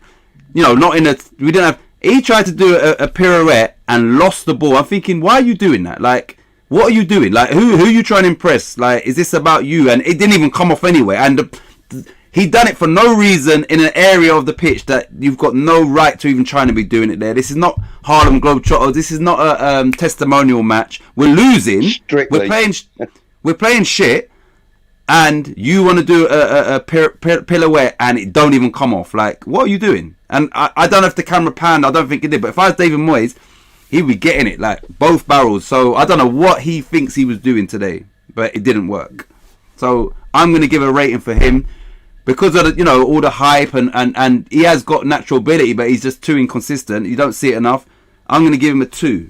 How about that? For that pirouette, he gets a 2. I don't know what you think he was doing. Cheeky, and we was losing. I'm thinking, strictly on the bench. Like me, left back in the changing room. Yeah, he needs to. Right, so here we go. Right, Hammerhead says, this is Ben Rama. We need to change our kit colour to blue and yellow. Maybe Yama will score more. Then we just need the season to end and Yama to just be gone, and we can just eradicate him from history somehow, of West Ham history. I mean. 4 was crap for the first 60 minutes. That's from Lawrence about Ben Rama. And, you know, Kieran's right. There's times where he cuts inside. I'm thinking, right, now shoot. And then he wants to go again to nowhere, into traffic, and then we lose the ball. So we're not even shooting when the actual shooting opportunity is on. He's overcooking it and then it coming to nothing. Yep. There was one little bright spark, a little 1-2 with Yamalenko. And then his shot was piss poor straight at the defender. That's, to me, his highlight of the game. Yeah. All he did. That was what he got the 3 for, actually. Yeah, that was it. Well done. Disabled Team says rash shooting today, 4 for Ben Rama. Benny gets a 3 from Harmony, so she agrees with. What did you give him, Budgie? 3. Yeah. So she agrees with both of you two. Sing it, says Lawrence. Ben Rama's song is "We're on a road to nowhere" when he's just dribbling and just not going nowhere. Like, do something. Jeez. Benny was terrible today. That pass today that nearly cost us a goal was abysmal. He gets a 4 from me. He needs to shoot more, not walk it in, for fuck's sake. We're on a road to... Who sings that song? We all know... Right. We all know who said to put that bit on. Now, what it is like is Ben Rama's fucking mint, mate. He's mint, mate. Like, I mean, what it is like... I love Giza. 4 from Lee Statham for Ben Rama. Can we just please shoot more instead of trying to dance the ball in the goal? Exactly. I can't figure out how Ben Rama looked erratic and asleep at the same time. He got a 3 from Danny. Agrees with both of you two. Cam says pitch didn't look that bad, to be honest. Obviously, it wasn't that bad for him to be trying to do that pirouette. Cams, that pitch was bad and smaller than my bath. They should fuck off and do ballet dancing. Ben Rama the ballerina. Lawrence says his bathtub is bigger than that pitch. I'm coming to Auburn, Alabama just for a bath. Cams. This Hamed. The pitch was terrible. Could you not see all the brown patches of mud? It was so bobbly. Yeah, it was bad. It was definitely a bad pitch. Benny passed the ball towards the defender. I bet they purposely didn't make it any better than it was either. Benny passed the ball towards the defender with not enough pace, and the Kiddies attacker got to it, and they nearly scored. He was terrible. It's Talking Heads that sings that song. Oh, Talking Heads. Oh, yeah. I don't know the rest of the song. On YouTube. I don't know the rest of it. Just that little bit. It's all good. I mean, is his catchphrase Jannah? Is these what I mean is his catchphrase? Oh, what it is like? That's what it is. He's Ben Rama, mate. I've been the only one that's singing his praises, mate. Not me, mate. Ben Rama. He's mint. I haven't got a clue about Brother Titch. Talking Heads. Okay, it's a Harmony's. Send me the link. She knows everything. Mate. She's smart. Talking Heads. Send me the link so I can tell you what I think. Ben Rama's mint. Right, so Give me the link. Send me the link. Send me the link so I can tell you what I think. Tell you what I think. Ben Rama's mint. You know, I watched a 5-minute thing of another one, and see them same fucking tossers that love Ben Rama. Him in the chat. What a good game he had. He was one of the men. No, not today, Kieran. Not for today. You're not. This is what they're fucking. This is when these fucking idiots can't see it for what it is, and they're just bullshitting each other. They're all today's game. Fuck me. Wow. It really annoys me. Fuck it. I'm giving him a 1. Oh, I so want you to go on to Sky Sports News. Nothing wrong with the pitch. Wembley compared to baseball ground in. Yeah, see, look, Harmy said nothing wrong with the pitch. Wembley compared to baseball ground in 70s and 80s. I remember Leeds playing at Wembley in the cup final. I think it was against Chelsea, and it was a mud pit, and they just covered it in sand. Just covered the whole pitch in sand so they could actually play football on it. I'm pretty sure that was Leeds. And, that's right. They did, and they used to do that quite often on pitches for like some of the bigger games and stuff. Wembley was one of the worst pitches in the country. Beach football. Ellen Road used to be quite a tough pitch to play on as well. Ellen Road always used to have. Yeah, mate. Yeah, I remember back in the earlier part of the 70s when they literally. I mean, the pitch was brown because it was all just mud. Exactly. There was no grass. I just remember when Wembley was a sand pit. It was just covered with sand all over the pitch. It was just a sand pit trying to play football. Yeah. Lawrence says, tell us how you feel, Giza. Exactly, Harmony from Cams. And Hamid says, but baseball, there's supposed to be mud. Right, so Yamalenko, he's on the screen. Budgie, Andrei Yamalenko, the Ukrainian superstar. Okay, this is the one I've been waiting for. Oh This gosh. is the one I've been looking forward to. Andrei Yamalenko. What the hell? I won't go into his performance as yet because I haven't seen one. So I'm going to give him a 1, only purely and simply because he pulled on the shirt. That is it. That's the only reason he gets a 1. He gets it because he was on there for 90 minutes or 120 minutes. And, all right. Yeah. See if this might up his. You might not. I'm going to give you something in his favour. His shot led to our injury time equaliser. He cut in. He shot. Yeah. So he played a part in the goal. Would that affect your rating for him? And if you think about it, in the grand scheme of things, he was more effective in the game than Ben Rama was because he actually did play a part in our goal, the crucial goal. That's I'm looking at it from both sides of the coin. Okay, I get that. But I like Ben Rama more than I do Yamalenko. I actually don't see the point of Yamalenko at all. And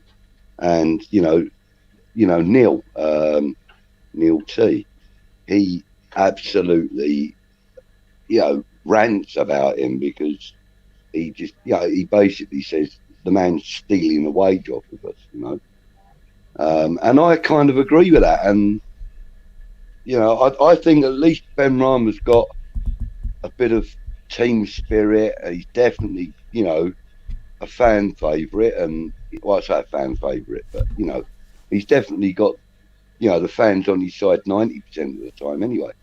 So that's why Yamalenko only gets a point for turning up, really, because all he ever bloody does is turn up.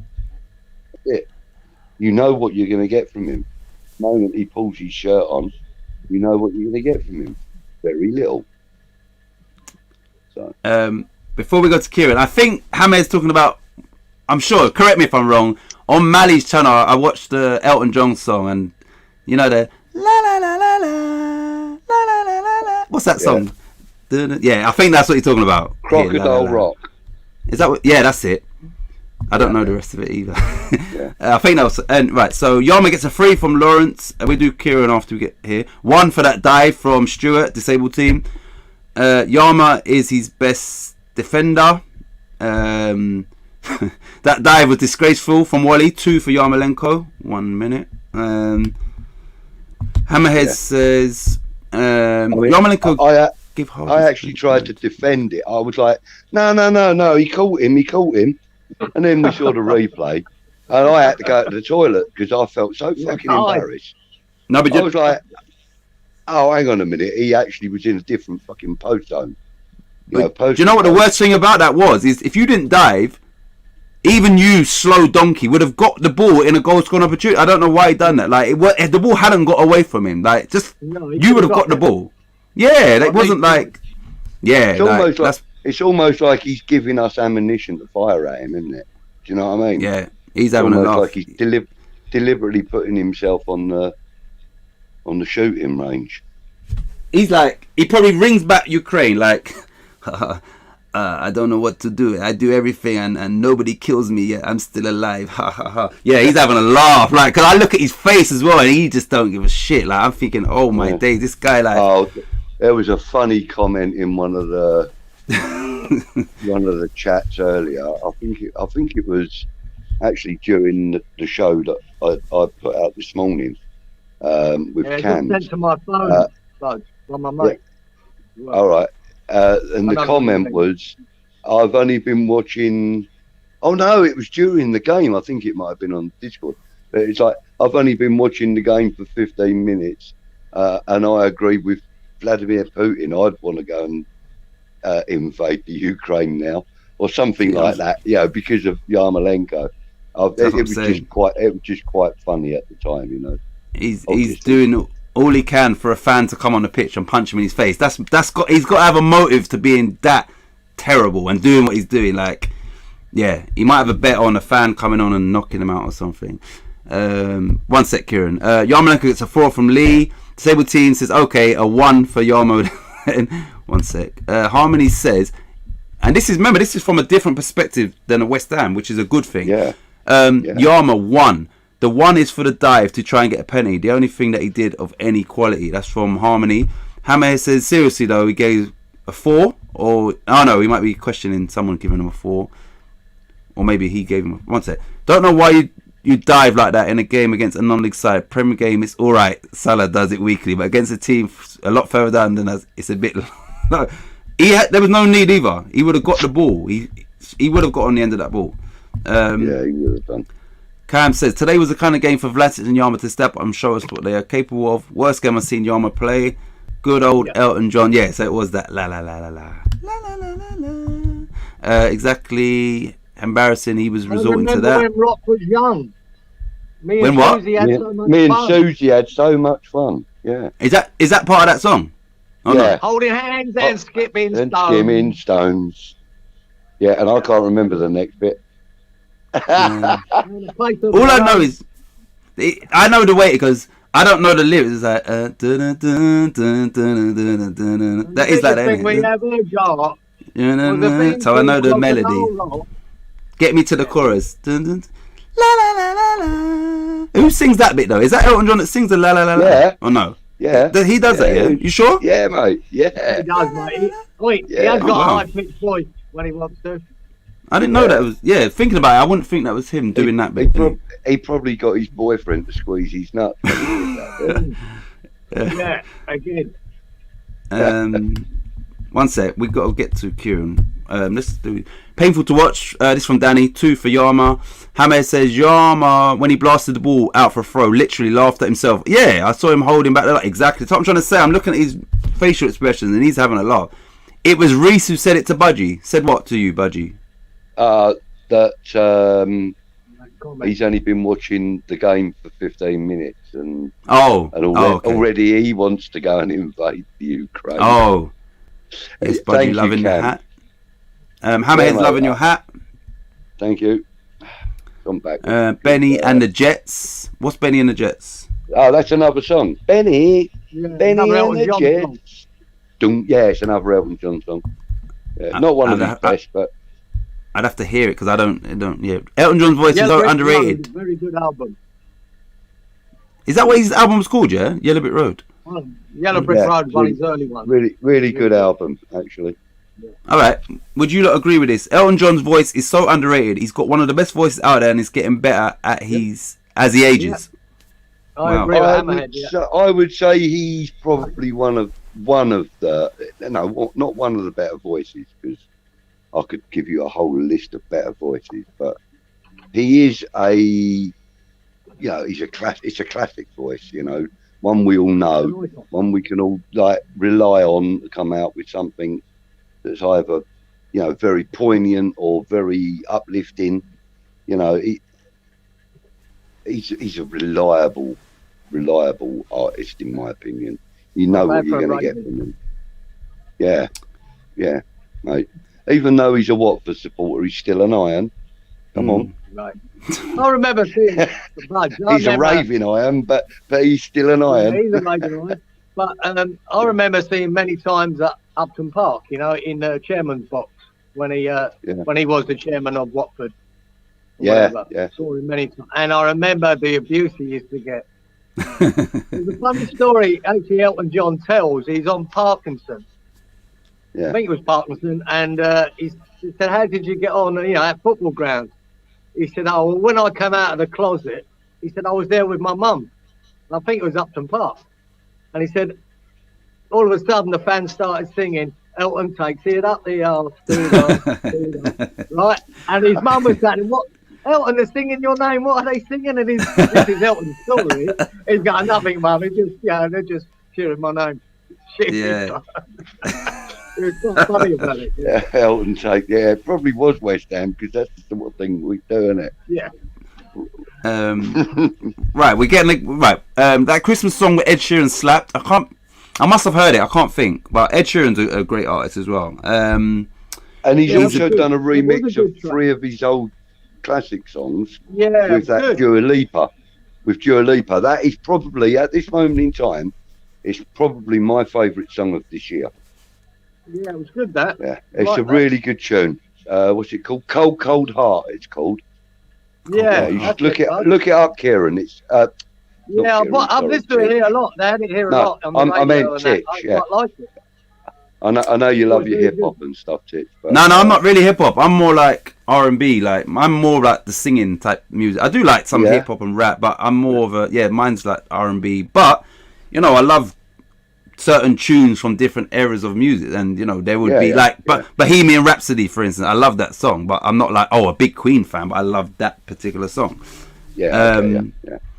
He's a bit like Cliff Richard says, Disabled Team. Yes, Budgie, Cold Heart is a tune. And Wally said Robert Plant was in the crowd. Apparently he's a Kidderminster fan. Yeah, Kieran said that. He said, "Oh, you see Robert Plant?" I was like, I don't know who you're talking about. I know the name, and but when he used to be with a band called a little band called Led Zeppelin, Buzz. Led Zeppelin, yeah, that was it. Yeah, Led Zeppelin.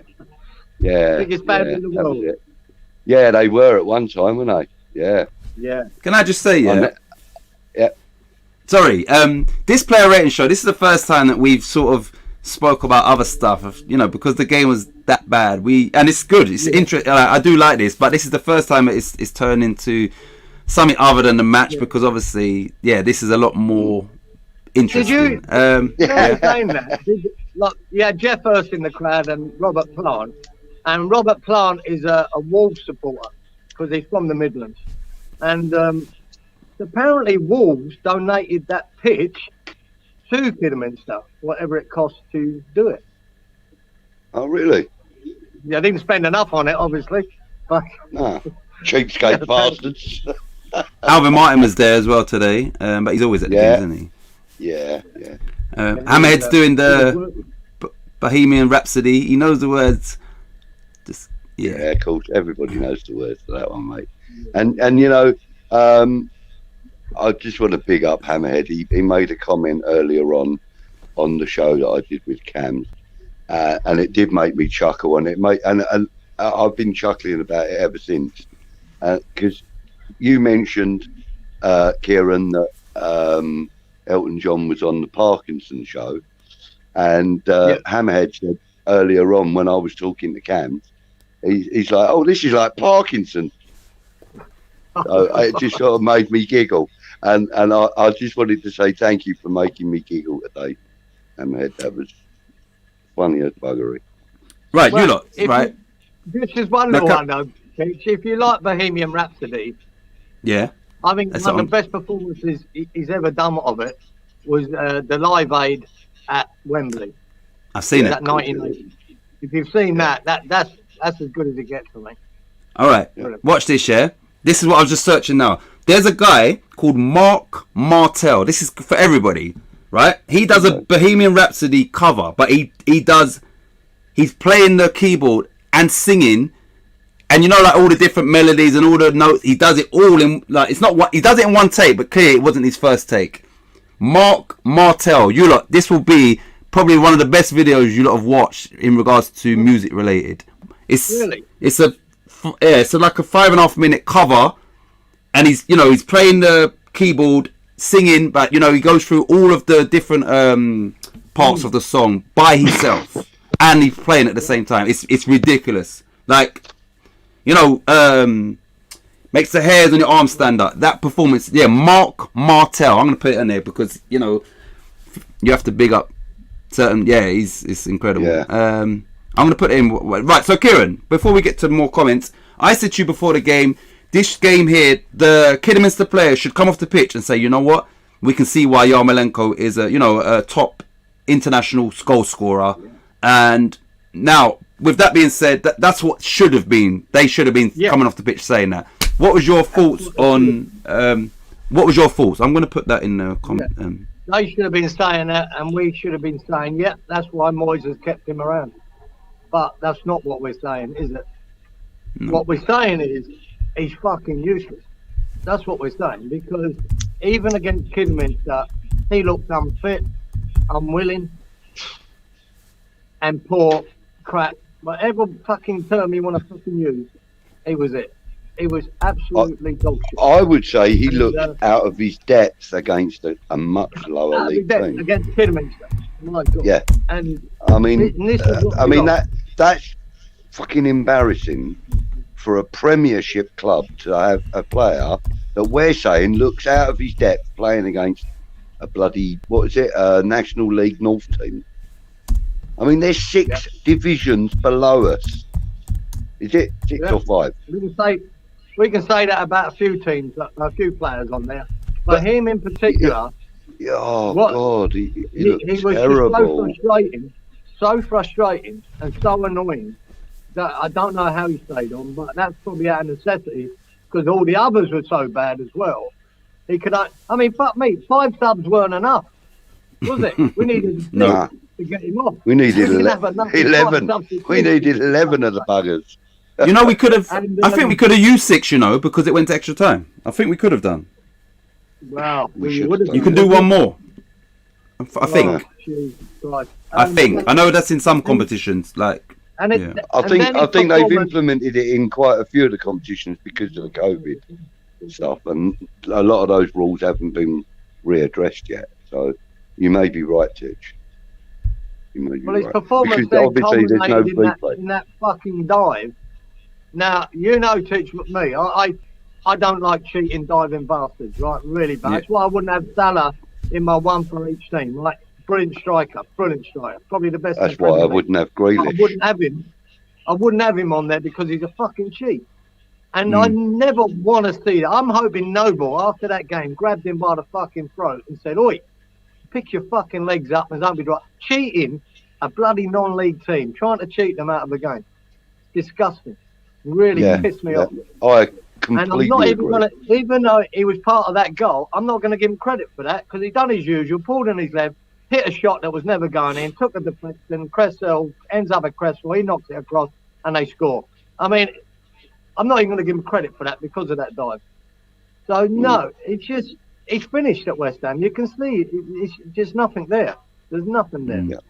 So I'm going to give him a 1, which should be in there. That's it. And I hope he never comes on again.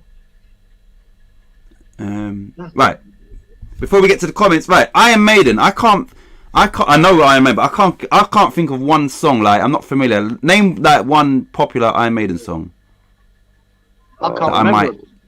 That I might. Only because they're a big West Ham band, weren't they? Yeah, obviously I know Iron Maiden, but I can't think of a song. Like, oh, that's their song. No, I can't. To be honest, man, I'm trying to.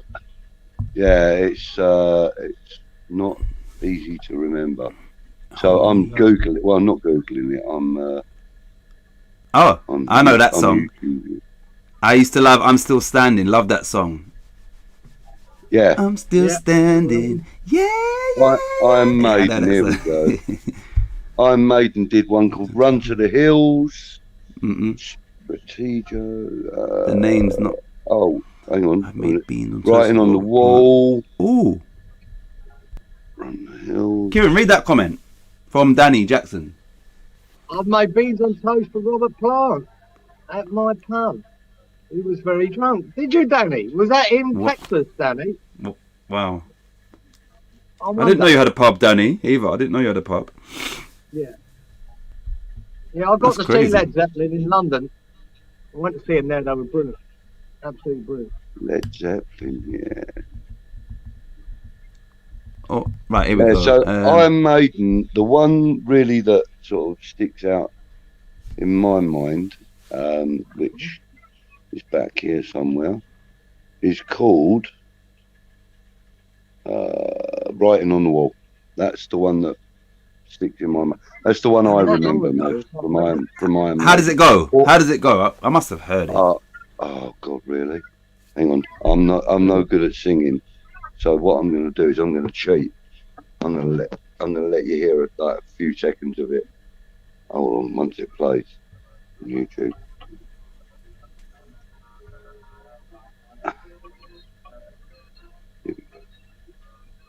Right. I think it might be better if I turn the volume up. That's not Pornhub, is it, Budgie? I can hear. Oh. Can you hear that? Can hear it. Right, hold on a minute.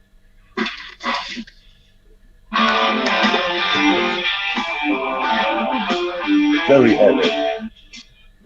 But it was one of their more popular tunes. Anyway, that's enough of that. Yeah, I can't even think. Yeah, right. Hang on. Titch, Yeah, have you seen the Rami Malek Bohemian Rhapsody film? No, I haven't. Is it any good? I'm not really a film person. Brilliant. But if it was recommended, then brilliant. I would highly recommend it. I'm very critical of biopics.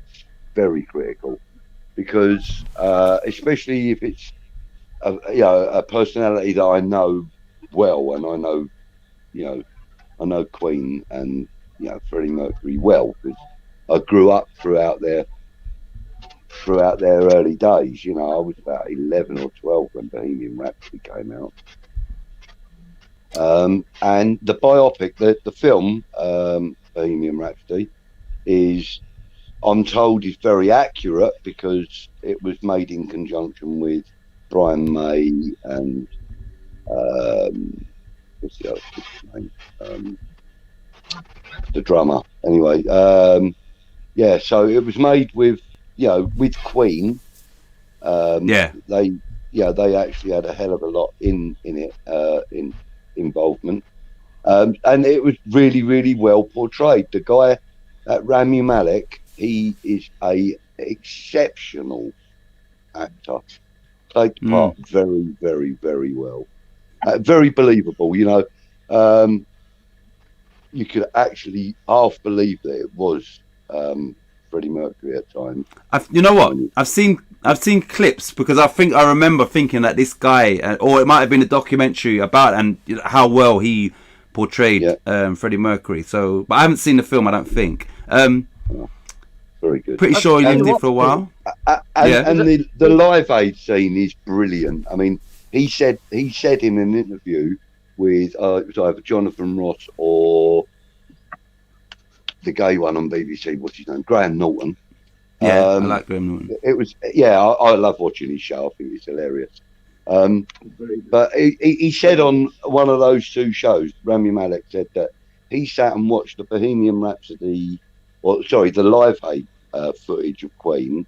He said he sat and watched it for 24 hours solid. So you're talking about a 45-minute set, and he watched it for 24 hours solid. So how many times did he watch it? Did he rewind it? Did he was copying the movement? He was learning the choreography and when to sing and how to sing and everything. He said, 24 hours on one scene. 24 hours of research, I suppose you would call it. That's incredible. I mean, that's dedication to your craft, isn't it? I read a book about Queen, and there's a really interesting story in it about how Bohemian Rhapsody came around.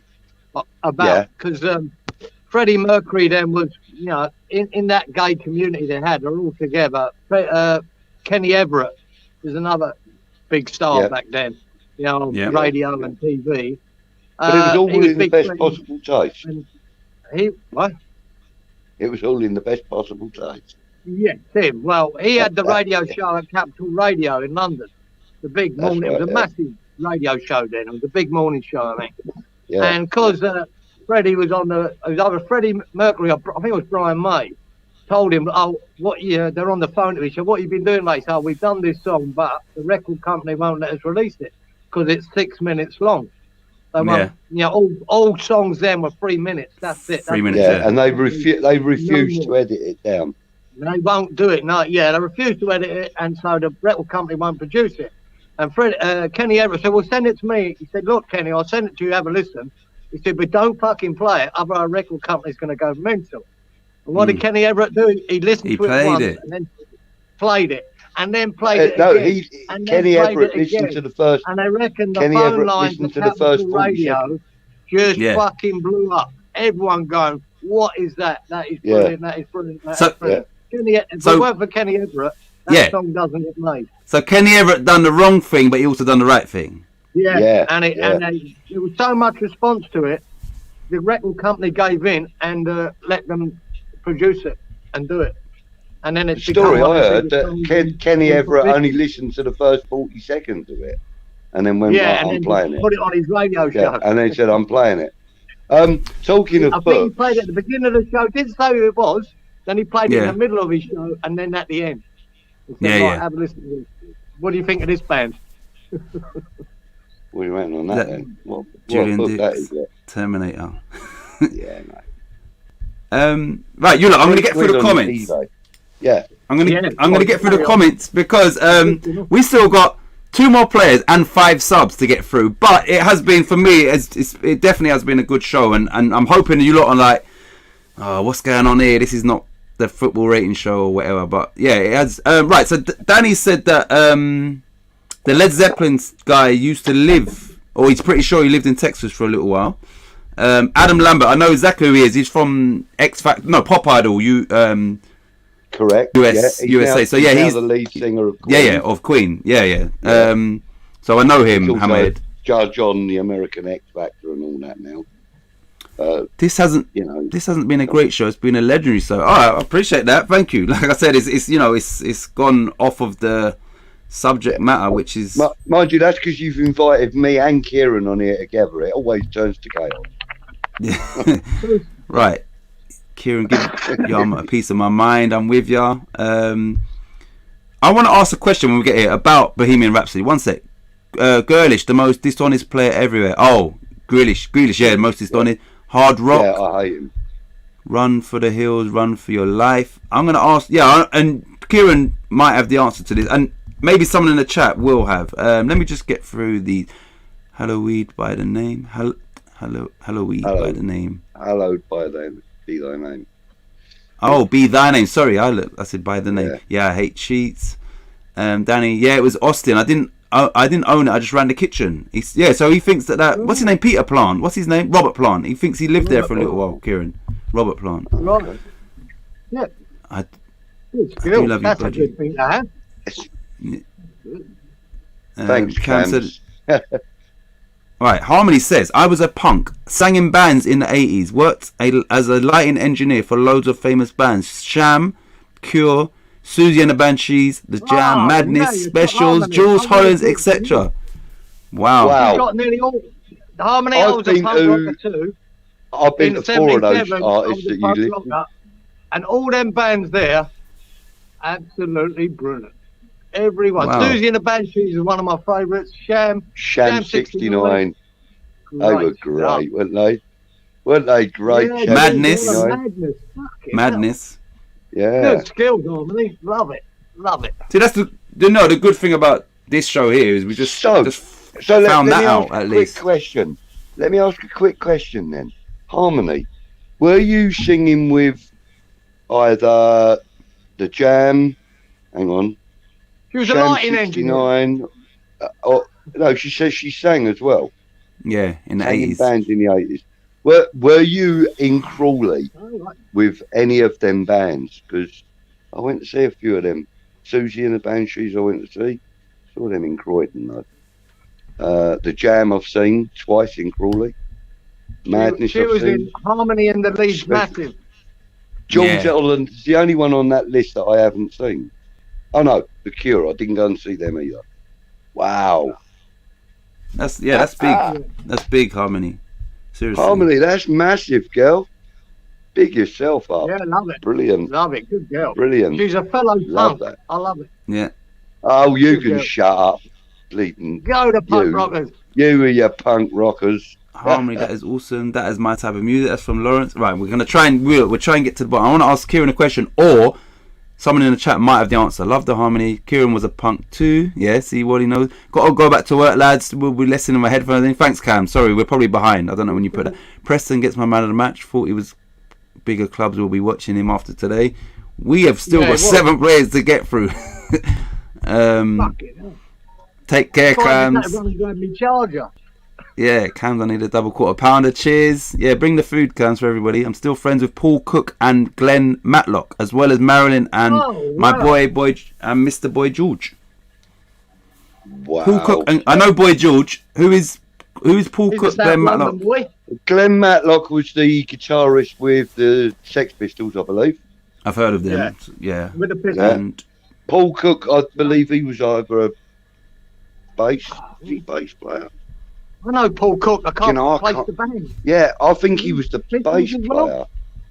Marilyn and Boy George. Your Boy George, oh mate, he's... Yeah, I know Boy George. Hey, I've got a story about Boy George.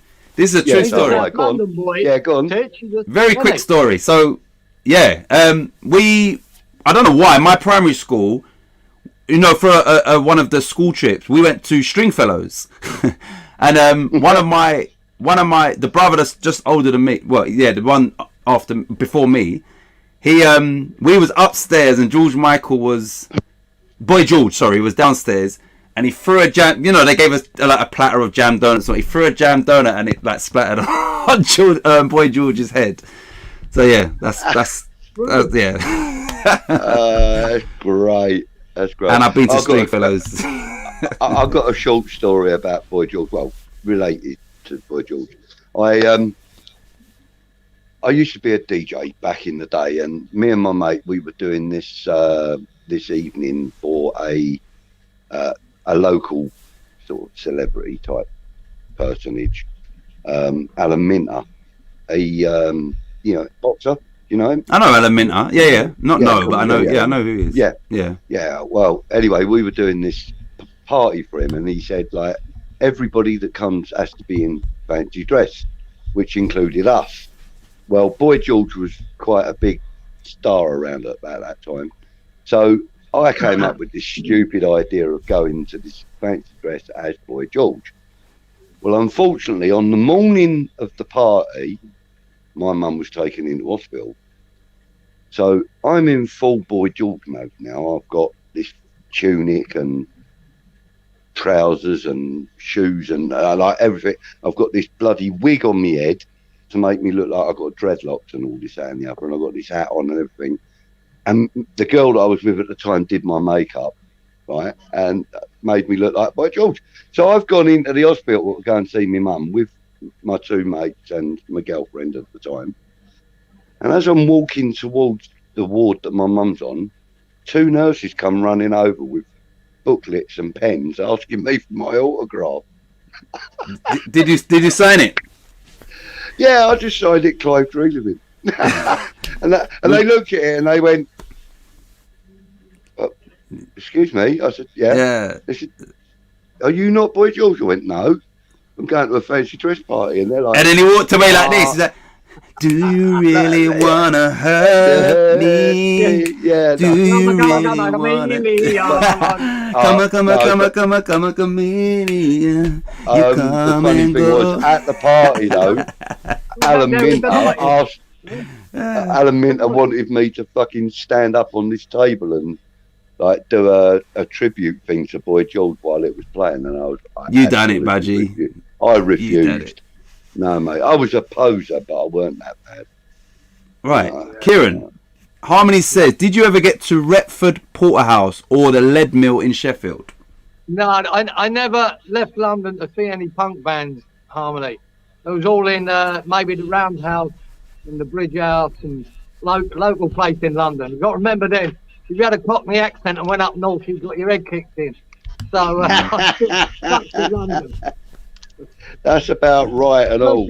Especially you Yorkies. Right. You Yorkies would have killed me if I got up there and started talking. Yeah, mate, that's about right. Yes, Cam. Smash the like button. Thanks, Lawrence. Titch, this is a show you want. Good stuff. Titch, this is a show you want. Good stuff. It has been a good show, and yeah.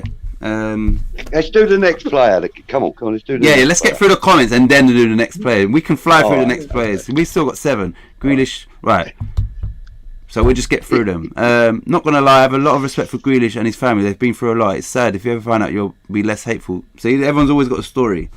I use a Forest by The Cure as my bass sound check at every show I've played for the. So Danny plays shows as well. I use a Forest by The Cure as my bass sound check, at every time I've played for the last 15 years. So Danny's an artist. He's a muso. Music. Yeah. He's a muso too. Good skill. Isn't it nice to find out about people? Exactly. Yeah. I've got a bass guitar. It is good to find out. You can't fucking play it though. You're rubbish. Yeah. I am, as it happens. I can play about 5 notes a week. Oh, Not in, how you doing, not in a Paul? row. Tyler Paul's in the house. Good Oi. to see you. We're probably behind. You probably sent that message about 20 minutes ago. And you don't know, generally I'm never behind the comments, but I think we might be. I was in bands up north though. I did do some stuff with Captain Sensible at Glasgow 95. Even that name, I know Captain Sensible. What? Yeah, I know. Captain I remember Sensible, the name. yeah. He had a was, big hit, he was didn't he? great. Yeah, one hit, and I'll know that song. One big hit. I can't remember Silly the sort of song it title. was. Yeah, it it was a was a real bit of a silly novelty. Yeah. Novelty song, yeah. Sounds crazy, but gosh. I'm a bad Smiths fan. Any of you Sue Smiths fans? I'm a Yeah, here it is. Smiths fan. Massive Smith fan. Smiths, not particularly. Nah, the punk But, thing. I loved him. But do you know Robert Smith from The Cure? The lead singer? Yeah. It's Robert Smith, Yeah. isn't it? Yeah. Really, Yeah, he's from a village called Copthorne, which is 7 miles that way. Yeah. Quite a Like few Lee. celebrities from around here. Lee, I hope you're not bored. I know, everyone here seems to be, but this Lee might not be. So I hope you're still tuned in, Lee, and this is not boring for you. Hope you're all right, mate. That's big fan, brilliant, budgie. Boom. I'm gonna try and get through these. Neat. Hold on. So yeah, Lee, I know we're speaking. We will get back to the football. Big fan of the Damned, yeah. Boom. Oh, Harmony. I sing, but I wish look, you can sing. I sing, but I wish I could play an instrument. Yeah, I'd love to play an instrument. I can sort of play the keyboard a little bit, but yeah. So look, he sings. So now we've got Hammerhead, vocals, harmony, vocals, and lighting. We've got Danny Jackson. What instrument, Danny? Bass guitar or other instruments? Yeah, bass guitar by the sound of it. He does. He must play uses a something else Forest. as well, though. Yeah, but he uses a Forest to sound check his bass. Great idea. I bet the acoustics coming off all the trees. I can guarantee you he plays more than just the bass guitar. He must. Even of course. Yeah, another Actually, instrument. do you know what? At least. When I first got my bass, which was during lockdown, I started. I thought, I'll have check out a bit of YouTube. Morrissey. And there's this guy called Charles Boothord or Berthord or something like that. And he's a bass player and he's a bit of a comedy, but he's bloody good on the bass. And cool. I didn't realise how much you can do with a bass guitar. I just thought it was for keeping the rhythm going, but so much more you can do with it. Right. Hammerhead says, have to get a band together. Stuart says, I'll be the stage director. Hammer said, what's a forest? What's a forest? Oh, nah, Wally. That wouldn't surprise me, actually. Wally said he plays the drums. I play the drums. I play the drums, the trumpet. What else?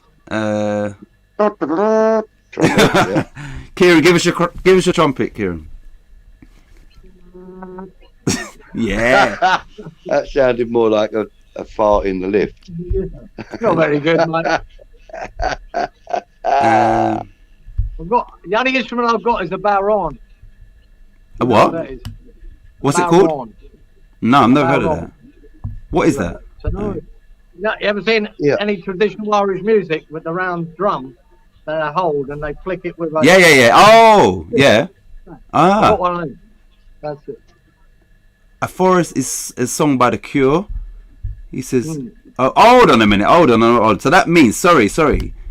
Let's go back to Danny's comment. Oh, right. He might not mean a forest. Here we go. No, I thought he meant, He plays the bass line of that to warm up before he plays on stage. Right.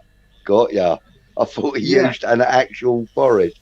That's what I thought, Yeah. I didn't get it. That's That's why Hammer said, "What's a forest?" And right, thanks for clearing it up. Yeah. Where are Thanks, guys. Yeah. Uneducated fools that we are. I can't imagine Budgie being a DJ. Did you play hard house? Oh, Budgie's mate. I'd play everybody, it's Budgie. do you know? No, I was never called Budgie until this year. Well, last year. That was when that name was given to me by Harmony, Beanie, and Happy Amoret. The ones that gave me that name. First time I ever saw Susie and the Banshee was with Sid Vicious on drums at Surbiton Assembly Rooms in '76. Sid Vicious, what group was he? I've heard of him. Sex Pistols. Sex Pistols. I've heard of him. Yeah, he was the one that. Another Sex Pistols that he died, didn't killed he? His bird, killed his missus, then killed himself. Did he? That's it. Yeah. What was her name? Nancy Saint, wasn't it? Nancy Spungen. That's it. Damn. Yeah. Yeah. Um, I think it was in New York. And I was York actually a skinhead. I was actually a skinhead back in them days. But a lot of my mates were Punks ruled then. Punks ruled. Skinheads were out of fucking Oh, fashion. shut up. You guys are slow. I got that. You know what it is? Because I thought I don't know the song, Lawrence. So when he said, "Oh, the forest," I don't. Yeah. So Yeah, mate. how out of place would it be with an amp and bass looking in the middle of an actual forest? He might have I just think, in America, he'd put it in his truck, goes out and boom, boom, and the trees are just shaking around. Yeah, that was my vision. Actually, you know what? He says, how out of place would he look? Well, I'll tell you what. Look at that. Check out on YouTube. Just 1 second. Check out on YouTube. It's called Playing for Change. Now, what it is, it's a group of guys who got together and they formed an internet band, as it were, using different musicians all the time, all around the world, and they all get together on like a Zoom call or something like this, and they record their stuff, and they do like cover versions of many different types of songs, from reggae to soul, Marvin Gaye stuff, and all sorts, Otis Redding, anything. They'll do any kind of tune. Playing for Change, they're called. Really worth checking them out. They have people out on the beach in the middle of somewhere like, Jamaica or, Hawaii or something. Some guy with bongos and a pair of earphones on, and he's banging away on the bongos. But what we hear is the full tune. It's brilliant. It's brilliant. They have people in Africa, in the deserts, in bloody, Zaire. Yeah, how and they edited places like that. together. It's really good. Yeah, it's really clever stuff, and really good calls, because what they're doing is they're incorporating different. I mean, like even people like Stephen Marley, Bob Marley's son. He's done a tune with them, one of his dad's songs. They even use buskers on the street, don't they? To do it as well. Buskers. I mean, there's one guy. He's called Washboard Chaz. Washboard Chaz. And all he does is he's got this little old washboard and cutler thimbles on his fingers. And, it's just brilliant the way it's all put together, though. I mean, there's right. one tune. Yeah, sorry, go on, carry on. No, I was going to say, before we get back, it's actually one player and the subs, because it's lost. But right. Harmony said Kieran. No, he didn't. She was killed by a drug dealer in New York. Sid died of an overdose in prison, poison drugs supplied by the cops. Whoa, that's a conspiracy theory there. But I thought she died with him, Harmony, in the hotel room, and she overdosed. But he was getting blamed for it. That's what I remember at the time. And then the next thing, he overdosed. But she'll know more than me. Like, that's all I remember of it, really. I heard that story that she said. I've heard that. I do remember. I think it's my mum said that story about him poison drugs. I remember hearing that. And then Hamez says, same as you. Is that a conspiracy, Harmony? Right. We are going to get back to the players. 1 sec. Now, banjo in a forest, that's fine, but a bass kind of weird. I'm doing well. Leeds trying to warm in a rare bit of winter for us. Right. So you probably forgot why we're here. What were you get rid of Yamalenko, because he's obscuring the view. Yeah, He didn't All for I ages. see is your face. He's had too much airtime. Yeah, man. Now, I'm sure this is the last one. Where is he? Best performance he's put in this season, anyway. Here we go. Budgie and everybody in the chat. Yes, Finally, we're back. Jared Bowen. Sorry for this long stream, everybody, man. That's all right. Jared Bowen. Okay, right.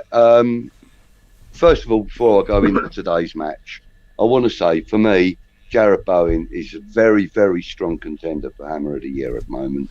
Very strong. I'd place him higher up on that list than I would Declan Rice at this moment in time. He's the most improved player in the club, and he puts in 100% every time he pulls the shirt on. And that being said, today wasn't his better game, weren't one of his better games.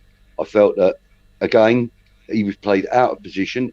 We're so used to having him out on that right wing, cutting in onto his left foot, etc., that, he looked out of place. He didn't look comfortable in the game. His chances were few and far between. He was having to chase the ball a little bit to try and get himself into the game. So, on effort and everything, I'm going to give him a 6. 6 for Bowen from Budgie. Just so we keep up. Lawrence gave 7.8 because player played great at the end. Hammerhead says Bowen, believe it or not, started at Kiddies, main rivals Hereford. I knew he'd eventually get a goal or do something. For me, he gets a 6. This is right, Danny Jackson. I give Bowen a 7. Can't get any lower after grabbing us the win.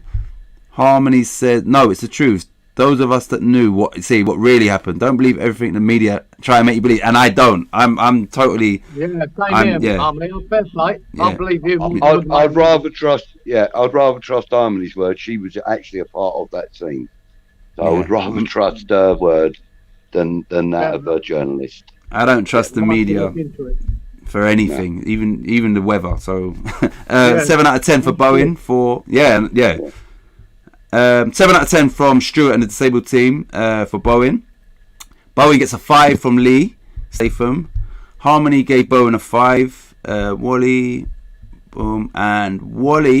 gave Bowen a 6. Right, we caught up. Kieran, what about you for Jared Bowen? And no one's mentioned what I think you're going to mention about Bowen at the early stage of this game. Yeah. Again, before I get to what his mistake that led to the goal. Yeah. This is what worried me, and I mentioned to you, Titch, I think in the preview show, was Moyes' comments. When he couldn't sign anyone, he said, well, we have got Bowen as backup for Antonio. So he's played Bowen up front as a backup to Antonio, and it didn't work. Not at all. He didn't look like a striker. He is not a striker, and we missed him on the right. Yeah. And later on in that game, when he moved Bowen out to the right and brought Yamalenko in, then he was more effective. Then we saw a bit more of him, and he ended up with the goal. But Bowen again pissed me off because that ball he passed back from the halfway line to Diop was too short. The guy got in front of Diop. Diop fouled him. He put fucking Diop in a fuck position because it was a bad pass, and then they scored from the free kick. So that really annoyed me again. Remember, Man United, he lost the ball on the right wing. They went up and scored the winner at the last minute. The other game against Leeds, he had a header or a chest, whatever way, and we get a draw. There's 3 big mistakes I've seen from him, as well as he's played, as good as he's been. And this is why he's not world class. This is why he's not getting picked for England. When he got back to his wing role in that game, he done a lot better. And ended up getting the tap in for the goal. He's not our forward, and that's what worried me about Moyes' comments, that he's the back. If that's the backup forward we got for Antonio, we're in trouble. Because he's not a forward. He's so much more effective on the right coming in. He's a right wing forward, if you want to call him that. But not a centre forward. Hammerhead said that Ben Ram was more of a striker than Bowen. I would agree with that, but more than that, I would say that we should be trying Vlasic there. That's what I feel. I felt that if we'd have had Vlasic in that, he weren't no good as a number 10. Today, for me, it should have been Vlasic up front, and Lanzini behind him. For me today, that would have been perfect. The fact is, Bowen, central. he redeemed himself at the end because he got put back in the position that he's good at. And so with that, but still, I don't think he had a good game. I think he was really poor in the first half. He done nothing, didn't affect the game. He looked lost as a centre forward. So I'll give him a 5.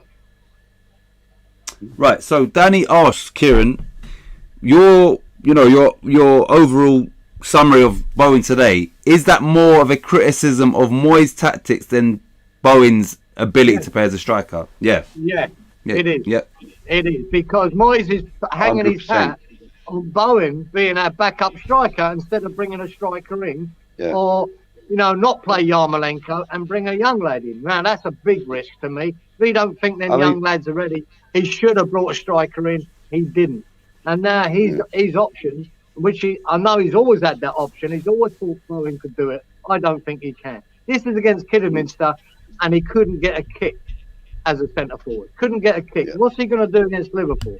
See, the thing is with players like Bowen and Ben Rama, you give them a position to play. They get comfortable in that position. They become very useful in that position.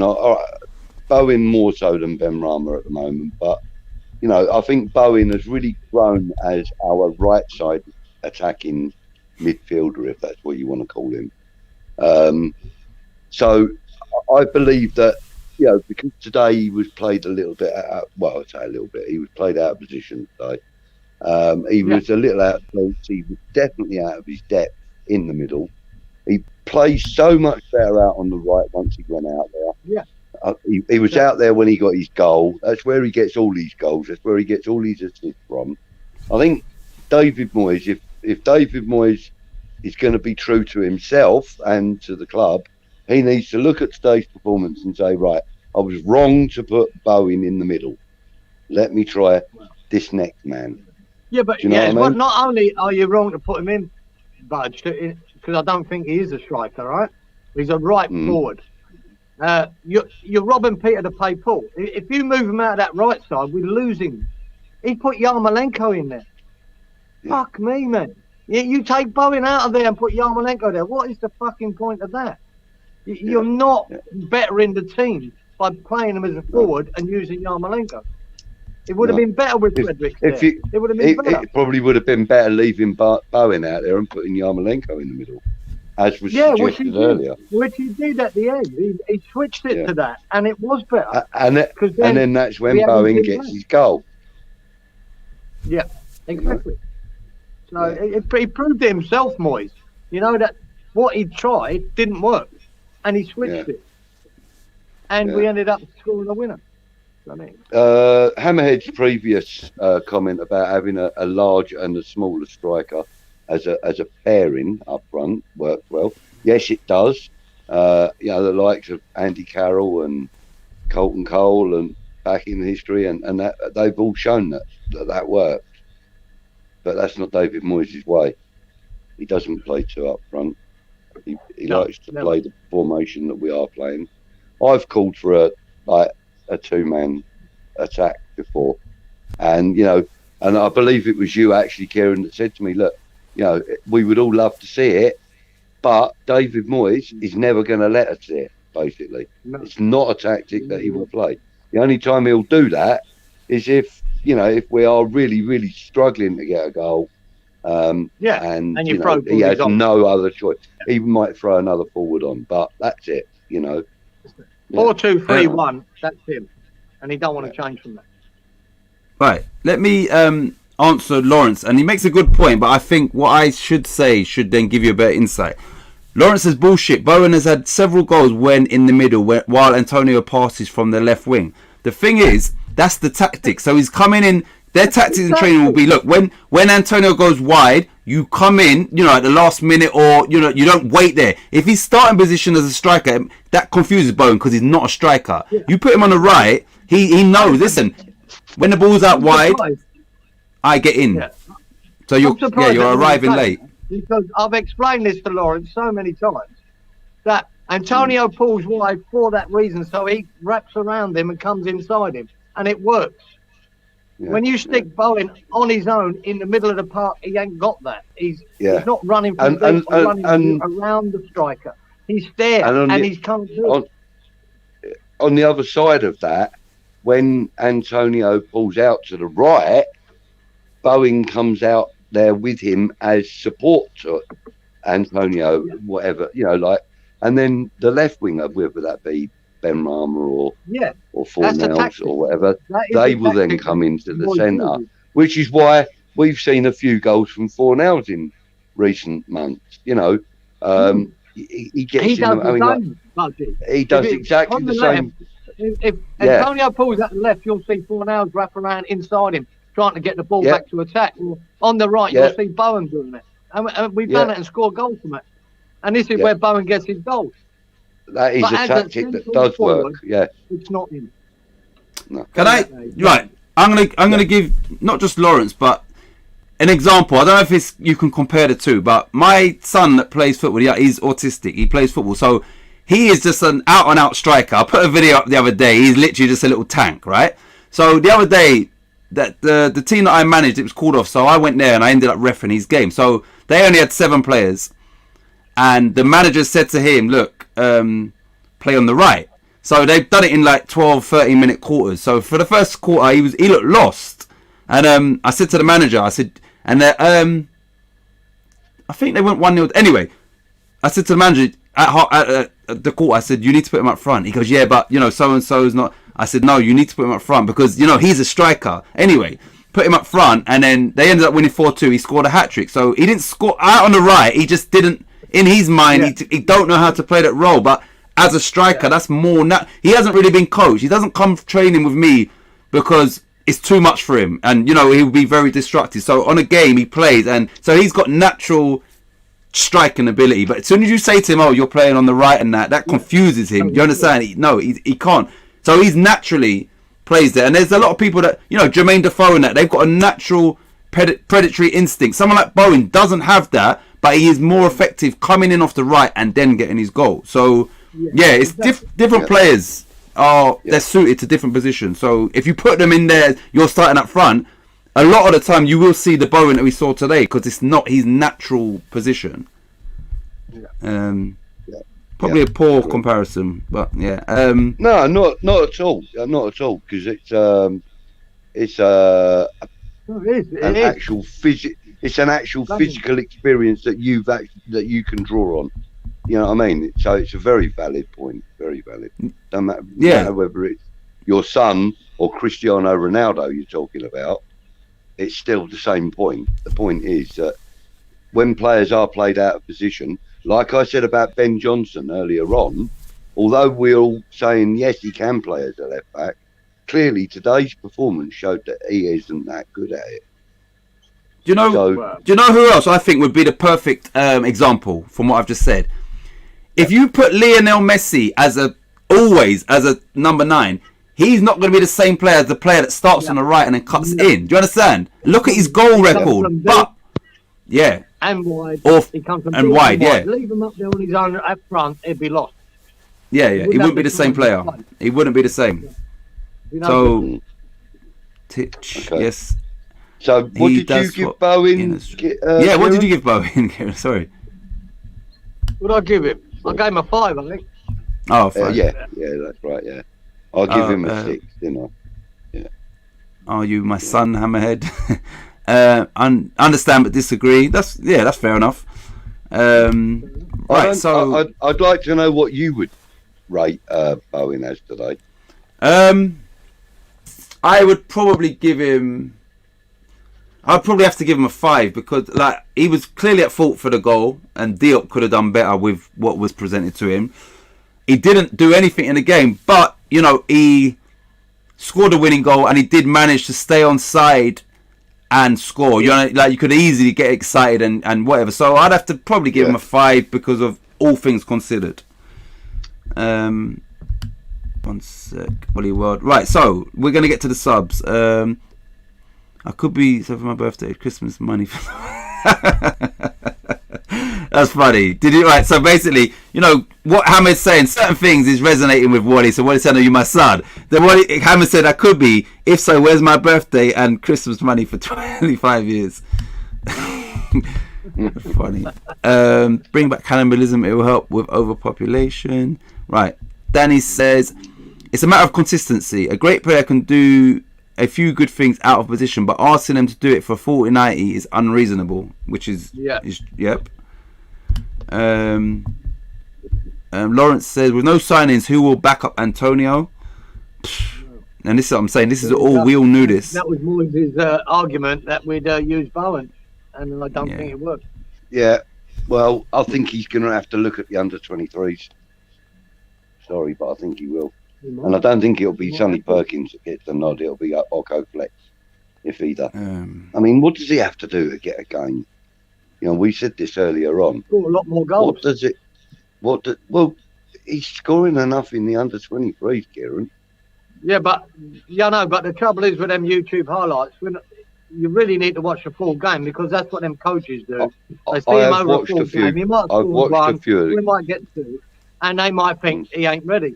I don't know, but Mate, I'd like to see that happen. I wouldn't mind betting. I wouldn't mind betting that. I wouldn't mind betting that Occo Flex's assist rate and his goal rate are very similar. I wouldn't mind betting that that's the case on this season. But these coaches, Budge, realise that the under-23s, see that team there, they would beat them in that non-league. They're far better than our under-23s.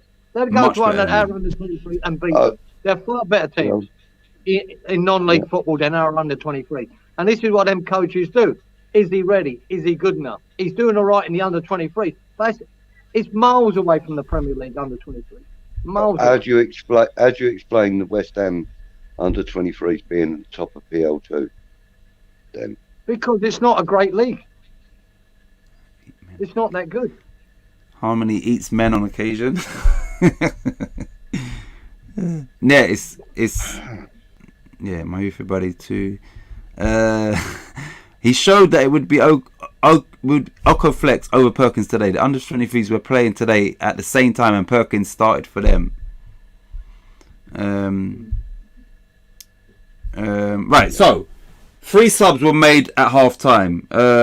We will start with 2 were. Sorry, my bad. The first sub was.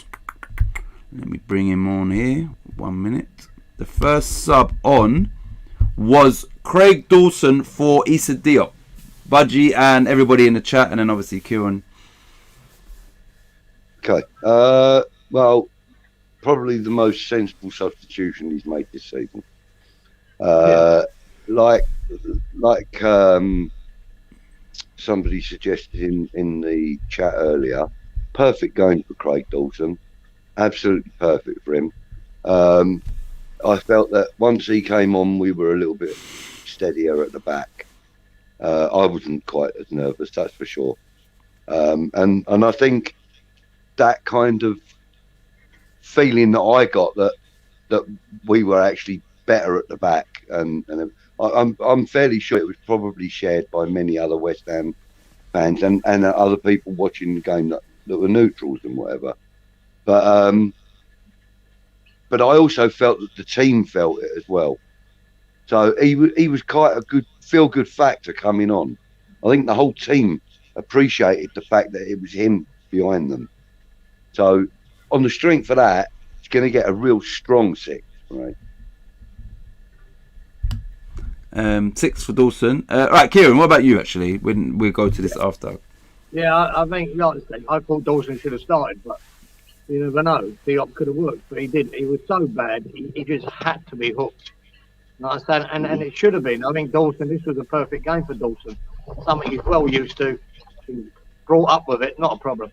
So, yeah, he came on, he steadied the ship a bit at the back. I think that steadied Zuma down a bit as well. And, he's a solid 6. Right, Laura, and Hammers is something that I said as well, so clearly it's true. Right, Lawrence jokingly says, "You guys have pissed me off." Lawrence says 6.8 for Dawson. I'm not seeing your spicy comment, Harmony. YouTube must think I'm a kid. Yeah, she said she eats men occasionally. I think she said occasionally. Danny says, Diop makes any sub look like a 10, but I'd say a strong 7. This is the one. Craig Dawson, aka the Stiff Meister. Yeah, I said he looks like. Did you not ever watch American Pie, the movies? No. That guy, I did, Stifler. I can't remember. You know Stifler, like I can't remember his name, but yeah, I said that as well. He looks like Craig Dawson. Mr. was decent. The game suited him more. He gets a 6.5. Lee, thanks for still being here, Lee. Lee gets a 5. Lee gave Dawson a 5. Harmony gave Dawson a 6. Then she says, this is Stuart. Me and Harmony disagree on under 23s. I don't think the majority of our under 23s are good enough to step up to the first team, but it's all about opinions. Yeah. Dawson gets a 6 from. He actually put it's all about opiums. Yeah. That helped. Dawson 6 from Wally. I felt more comfy with him. And he got bigger ears. Yeah, see, Wally agrees. Lawrence agrees. Right, so well done, Dawson. We needed you today. Right, the second sub that came on was for Alex Crow, and that was, where is he? Declan Rice, Budgie. Put a comment on to it. Okay, so for me, again, the dynamic of the team completely changed once he came on. I felt even Mark Noble felt a lot more comfortable once he came on. I know the guys behind him felt good, and the guys in front of him were happier. So the overall, fact that, again, like Dawson, he steadied the ship. He didn't really do much greatness, but what he did was, essential for the team, for the result. He weren't bad by any stretch of the imagination, but he weren't brilliant either. So he's going to get the same as I gave to Zuma. He's going to get a 7. 7 for Rice. Right, before Kieran goes, Lawrence gave him a 10. He says he's king. Hammerhead, Rice baby. Shame he's off in the summer, but he gets an 8. Harmony says, Sabre team, you are wrong. Most of the under 23s have not been able to play due to being on the bench for first team, etc. We have used under 18s mainly in the under 23s league. They're going to get back at it. They've had this disagreement already. Oh no, I've seen this one before. I was there on one of Stuart's. Yeah, you were one of Stuart's streams. Yeah, that got quite interesting. Wally says Rice 8, man of the match for him. 1 sec. Lee agrees. He says 1 minute. He's just jumped. 8 for Declan Rice. Danny says I can't knock his impact on a game. I give everyone's golden boy a 7. And Creswell, Gelhart, Shaq, Somerville, Helder. No, not Helder. Haji. Is it Haji? Helder. Drama, all good enough. I remember Helder. Was it Haji? Yeah, Helder. I think it's Haji. Bullcrap, numbers here. Who brought West Ham back? Oh, we're talking about Declan Rice. I'm neutral, so I'm going to say 7 for Rice. He took a shot and he blazed it high and wide. Harmony says Rice gets a 7. Right, before Kieran goes, I did say to Kieran that, and obviously he's probably expecting the same, or thinking the same thing. The goal that Rice scored is what we should be seeing from Ben Rama on a regular basis, cutting in from the left and smashing it into the goal. Like, no doubt. This is gonna, if you catch this keeper, it's gonna take your head off. Or you understand, he burst the net with it, and this is in injury time of a game that would have been the biggest FA Cup upset in history probably, and he had the composure to not, let me just side it and hopefully smash it in the goal, and that ultimately kept us put us into the next round. So yeah, Kieran, your thoughts on Declan Rice? Yeah, he was the difference, mate. Jesus Christ, we keep relying on him every week, don't we, to come on and push this team forward, where the likes of Ben Rama, this is what he should be doing, bombing forward, running past players, getting past them and attacking them. No, he goes sideways there, back. Too many touches, back. Rice came on and just grabbed the game by the fucking scruff of the neck and said, right, this is how you do it, boys. Push. He just pushed them forward, and all of a sudden, you saw Kidderminster on the back foot. He was punching onto the wing. He was punching into the this. We shouldn't be relying on him for this, but we have to, because Vlasic weren't doing it, Ben Rama weren't doing it, and the difference him and Fornals linking up was the difference. Now this game was lost. It was gone. Only for Rice. We would have had one of the biggest shocks in FA Cup history. The first time West Ham ever lose to a non-league side. What was at stake, and he changed that. He changed the outcome of that game by getting that goal on the last kick of the game. Yep. So, no, for that drive and that input, and to change a game like that, even though he had a couple of wild shots, and this is why, I don't think he's the ultimate box-to-box midfielder yet, but then he drove the ball forward. He does a lovely pass to Fornals. Fornals puts a cracking ball in. This is what another one, Ben Rama and Vlasic, we expect of them. They're not doing it. And there's cuts inside and bang. Take that. That's how you do it, boys. He was showing them how you win a game. So I'm going to give him a 9, because I thought otherwise we lose. Without Rice coming on that pitch, we lose. We lose that game because there was nothing was happening. I'm gonna readjust mine to an 8. Actually, having thought about it, I'm gonna readjust mine to an 8.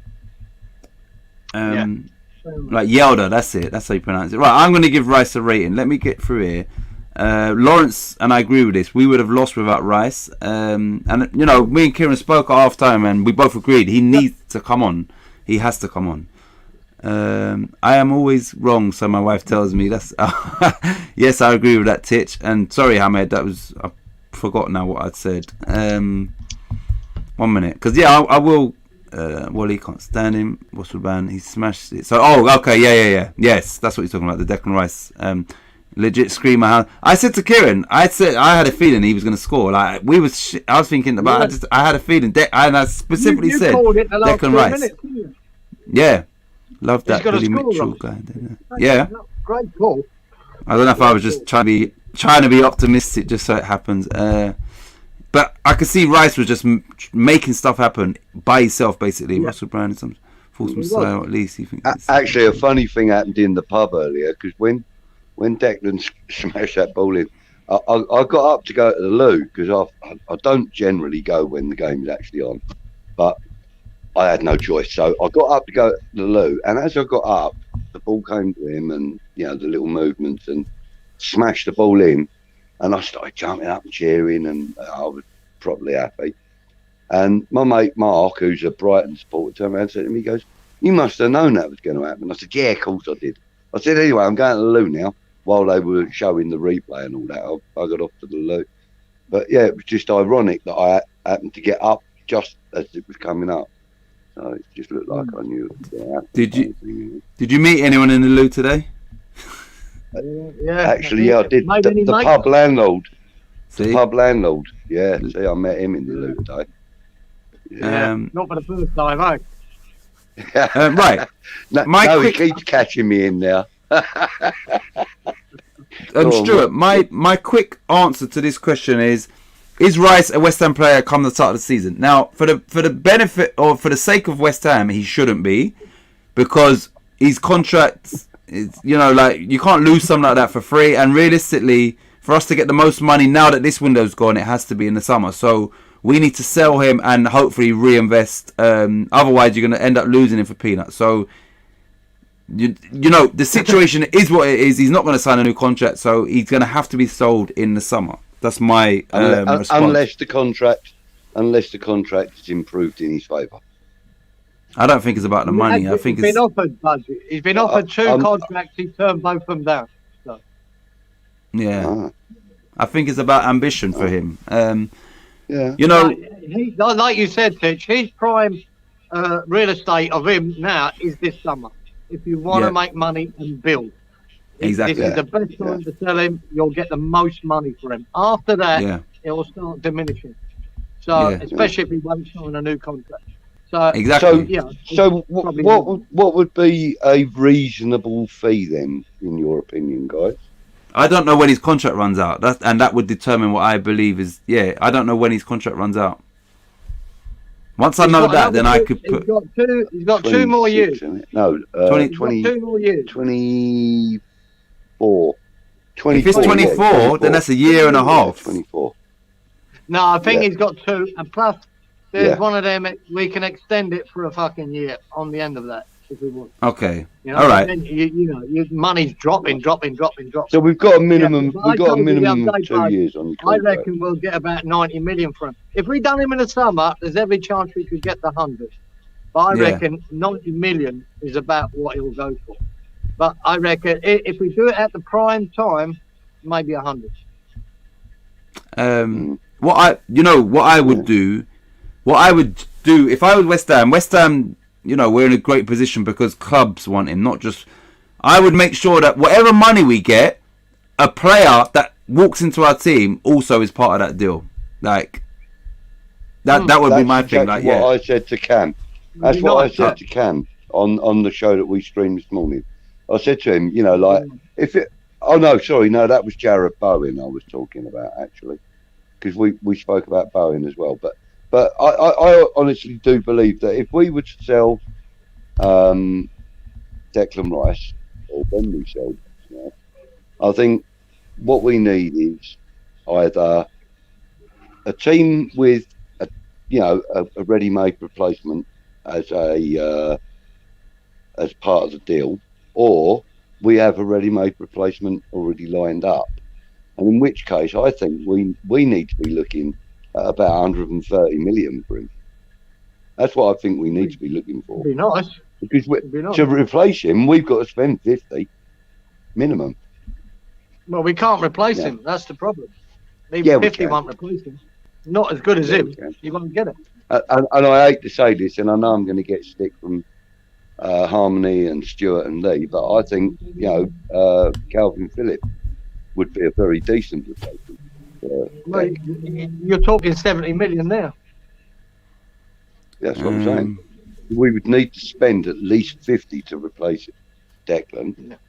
If we went for Calvin Phillips, it's going to go to 60, 65, 70 million. Say if we spend 70 on Phillips. Phillips is nowhere near as good as Rice. Nowhere near it. Not yet. No, he's never going to be. But he ain't been working with the coaches that Declan's been working with, has he? All right. Still don't if you're going to have faith in the coaching staff, you've got to believe that they're going to make a decent player into a great player, which they've done with Declan. Yeah, well, they haven't done it with Diop. Well, yeah, I know, but you can't fucking polish a turd. Come on. He's regressed. He was good. It's gone the other way. Yeah, I know. Yeah. But right. Do you think also that? Sorry, just one quick question. Do you think maybe that Zuma's arrival has unstabilised Diop a bit? Because he knows he's a better player and he's got that experience and history behind him. But if that's his mentality, then Amaret said 125. If that's his mentality, then that's not a good sign. Like, if you're a boxer, you hear, oh shit, I've missed the Chris Eubank fight. If you're a boxer, you go into those fights thinking that you're going to win, whoever you're fighting. So if he's got that, oh no, Zuma's better than me, then that's a big problem for me. Like, you should always back yourself. And if that is, we're hypothesizing here, but if he's afraid of competition, that means he doesn't rate himself. Now, if you don't rate yourself, then why should? Yeah, it's going to show basically. And look who's in the house. What up? Lawrence. Thank you, Tish, for letting me the last couple in there. No, because I saw you ask. I saw you ask Budgie to go live, but I know Budgie's not going to go live after we finish. So I thought. Yep. Fuck it. Let's get you. First of all, I love all your conversations and stuff like this, so it was great. So I wanted to go back to the. You're all right, Lawrence. Yeah. Mike Geezer. So I think it was all. Yeah, but Lawrence, will you stop bribing the fucking judge over here? He's the. Thank you, Lawrence. I know what you're up to. Hey, Geezer, I think one thing I kind of do that, and I'll do whenever I can, is it's the love and appreciation I have for Titch. And actually for you too, and Budgie. So whenever you need something from me, I'll try to do it. So I know it's on Jess, but let's go back to a couple of comments we had before. And my big opinion and my thing about who was it? It was Bowen? I was worried. Bowen was the thing that I thought he can be. There you go. Thank you. He's centering me. I really believe he can be a striker. And me and you go back and forth. Who else do we have right now? So we have to put these things into place. I think Bowen could be a striker. And you one thing you've taught me though was Geezer, is that how they move things around and stuff. But yeah, why do you think he can't be a striker? I think he's just more effective on the right coming in. Like you see Mo Salah's, but he's always on the right, and he's brilliant at it. So that's where he scores his goals. He's the best striker in the Premier League, but he's not centre forward because that don't suit him. Same as Bowen. He is a striker, but he's the right-sided striker that comes in. And Salah has proved it for Liverpool. He's the best striker in the Premier League. But if you stuck him in the middle, if you stuck Salah in the middle, he wouldn't be as effective. And same with Bowen. But I still class him as a striker, but he's just a right-sided striker, you know? Antonio is all we've got for the middle. And it showed yesterday it didn't suit Bowen. And when he switched it and moved Bowen out to the right, he became more effective. You know, that's just my point on him. I'm not saying he can't be a forward. He just can't be a central forward. I have so many things I want to discuss with you guys, but as soon as Titch puts me online, I forget it. So stage fright. No, well, keep talking so that I'll get my juices going, because I had so many questions. All right, we'll get through the comments. Rice is. I'm excited to be on it. I'm glad Titch brought me on this show, first time ever, as you guys know. Yeah, you got your own show on this channel. You've got Roy. Besides that, Rice's attitude is a big problem, but an even bigger problem is how Moyes kowtows to him and lets him disrupt what was the best midfield in the league last year. That's from Danny. Right, Frankie's back. Thanks for rejoining, Danny. Frankie, sorry. I'm back from dinner. Hello again. Cams is back. Lawrence, you had a drink, pal? That's what Cams... Have you had a... Yeah. Frankie's in the house. Danny Jackson. Sorry if you didn't want spoilers, teachers. No, it don't matter. It's done now, yeah. No problem. Ahmed. Boom. Right, he says, fuck, stick Rice up front. That comes from Hammerhead. 1 second. Dumbfounded by Titch's handsomeness. I wish. How are you, Frankie? Same as all the idiot Leeds fans who want Rafa central. He is at his best and most terrifying on the wing. So Leeds fans are wanting him as a striker. Rice definitely needs bringing down a peg or two. That's from Hammerhead. And Lawrence, I hope you're preparing your stomach for the hot sauce. Oh, Wally. The bomb. Here, baby. The bomb. He's got it. I don't know. He might not be doing it now, Wally, mate. I love the way he's always got it to hand. He's got it. Okay, hold on right now. I have one thing. If we can get £10, just £10 to Titch's account, I will have a teaspoon of this. And he's 10 right now. Though. What now? Yeah, right now. I'll do it right. Hey, I don't care. So that's what the bump.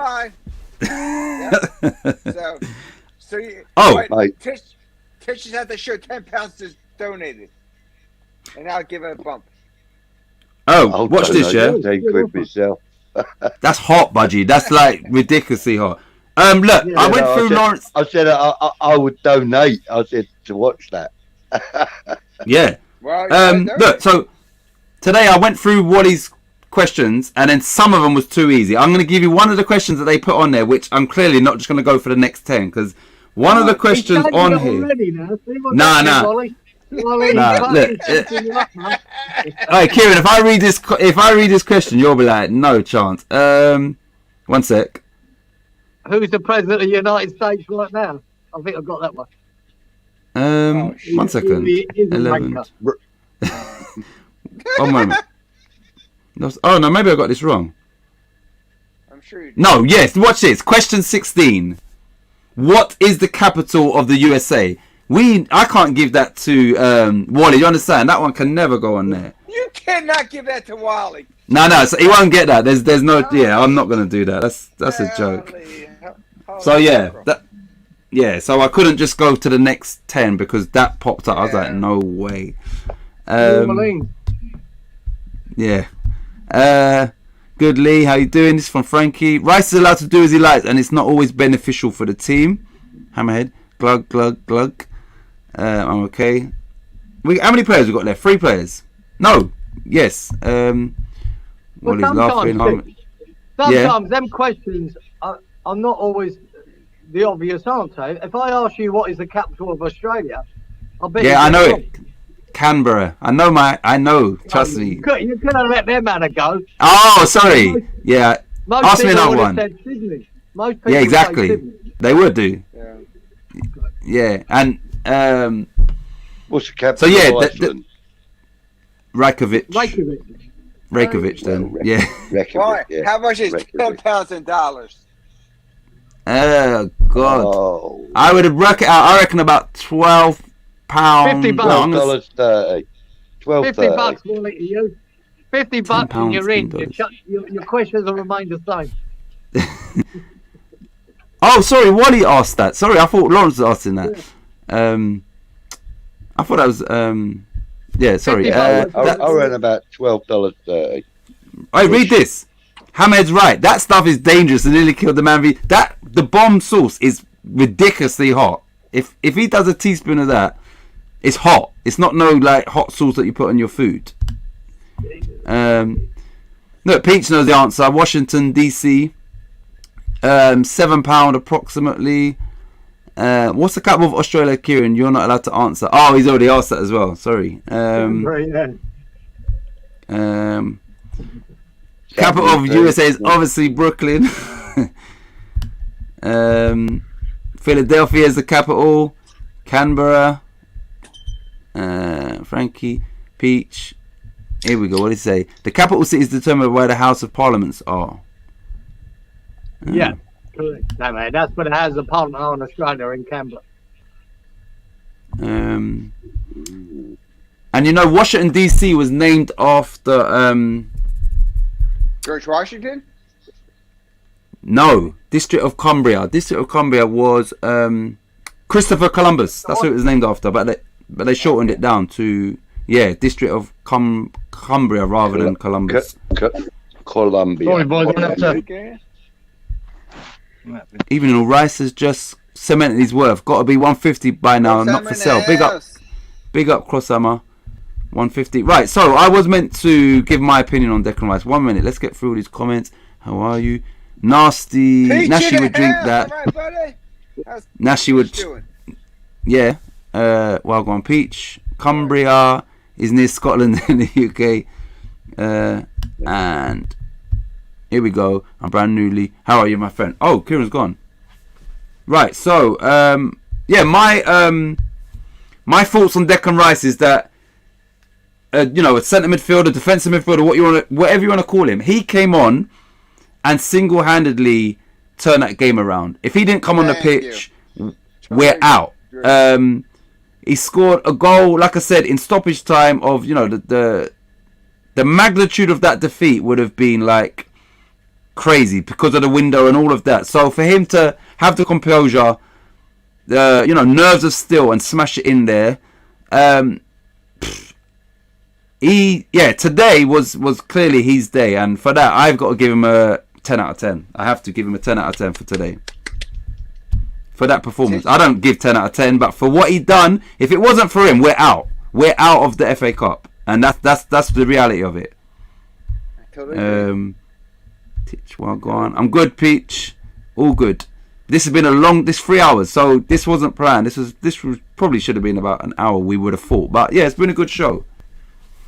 It's been a great show, actually. I'm telling you right now, Tish. Good show. Let me. I don't know. I don't know if Kieran's thing ran out. Right, so let's go to.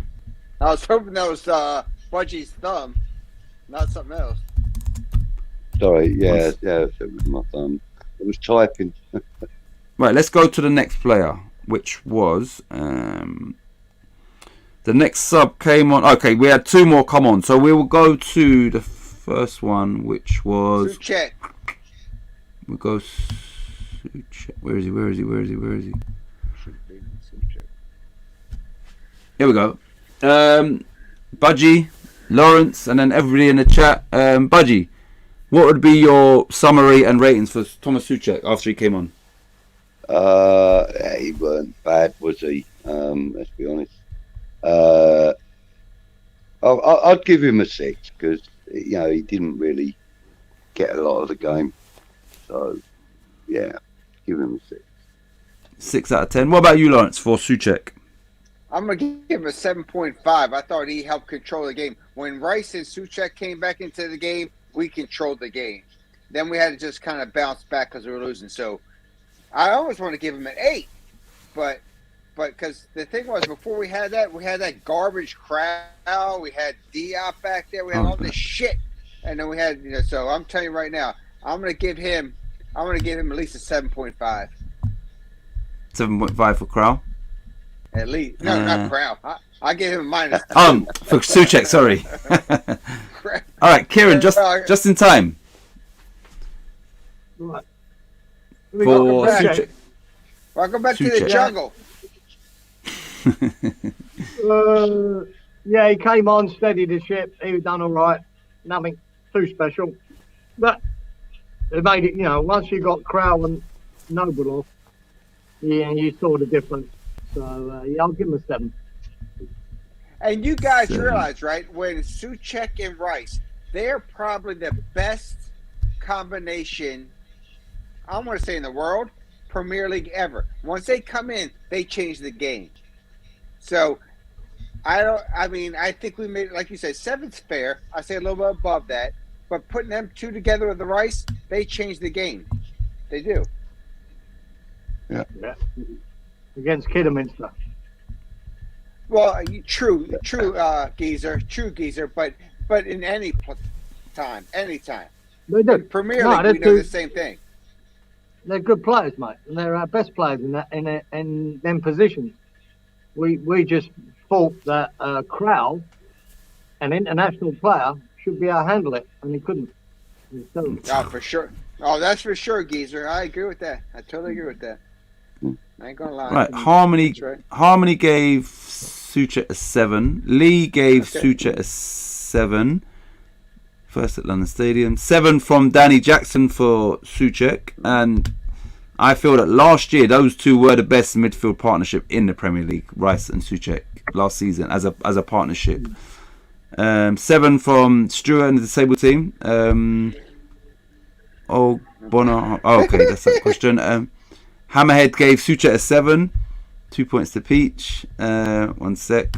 Where are we at? Frankie went to dinner, had saltfish, gunga peas and rice with callaloo, came back and these men still lie. They are good. Performance enhancers. Yeah, it's been a long one today, but I like what you had for dinner. Antonio scored, I think. Yeah, man. Yep. I thought it was Noble at London Stadium.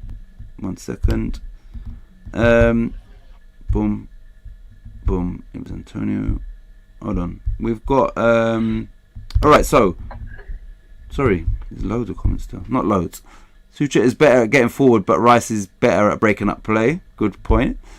I think that Suchek could do a job for us as a emergency striker. I've heard conversations about that. Don't know.